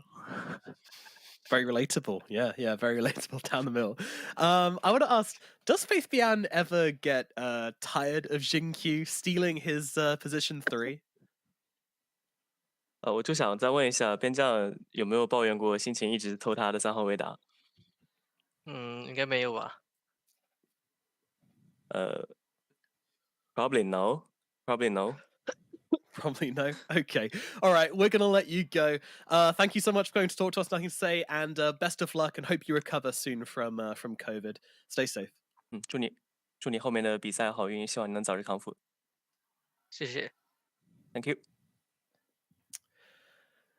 And there we go. That's it for PSG.LGD as they move on to the grand finals to face up versus the winner of the lower bracket finals, which means we're all done for today. Any closing thoughts on today's match? What can you say, really? LGD seems to be the more net worth they're down, the stronger they get. They turn a higher gear up, but it's I just really think it's incredible how they keep coming back from seemingly impossible situations. I mean, there's a reason they were second at TI. I'm also a big fanboy, so take a little bit of salt, when I talk about LGD. When maybe Lizard has a more level-headed take. Yeah, chill out, fanboy. I don't have any more of a leveled take, because when you look at RNG and all the rest of China, like they're very similar in skill. They're very close knit pack, right? Like you have Aster, RNG, and everyone else, and PSG.LGD is just completely standing out. And these two games just prove it. Like first game, they don't have a way of jumping that Shadow Demon. They go Orchid on the Weaver. Second game, well, I don't know. Like second games, they just make it work. Like they Just literally wait just for the make it refresher work. orbs. Yeah, That's all they There's do. no just wait for. initiation. Yeah, they have no initiation. They're supremely reliant on items. They have no objective taking early on. They still make it to like minute 40, get 4 items on every hero, and they win it. It's ridiculous at this point. Really, it's what it is. It really is. There's no other word for it. Alrighty. Well, guys, we are all now done with today's games, and that does, of course, mean that PSG.LGD will be fighting in the grand finals tomorrow, and it'll be Team Aster versus RNG. Royal Never Give Up, fighting it out in the lower bracket finals tomorrow. The loser of that game will take third place. The winner will go forward to face off against PSG.LGD in the grand finals of the Chinese DPC regional finals. So that will decide the winner of the region. Make sure you guys tune in. It'll be the same time tomorrow, so make sure you guys jump in. We're all done for the day. Thank you so much for watching. We'll see you next time.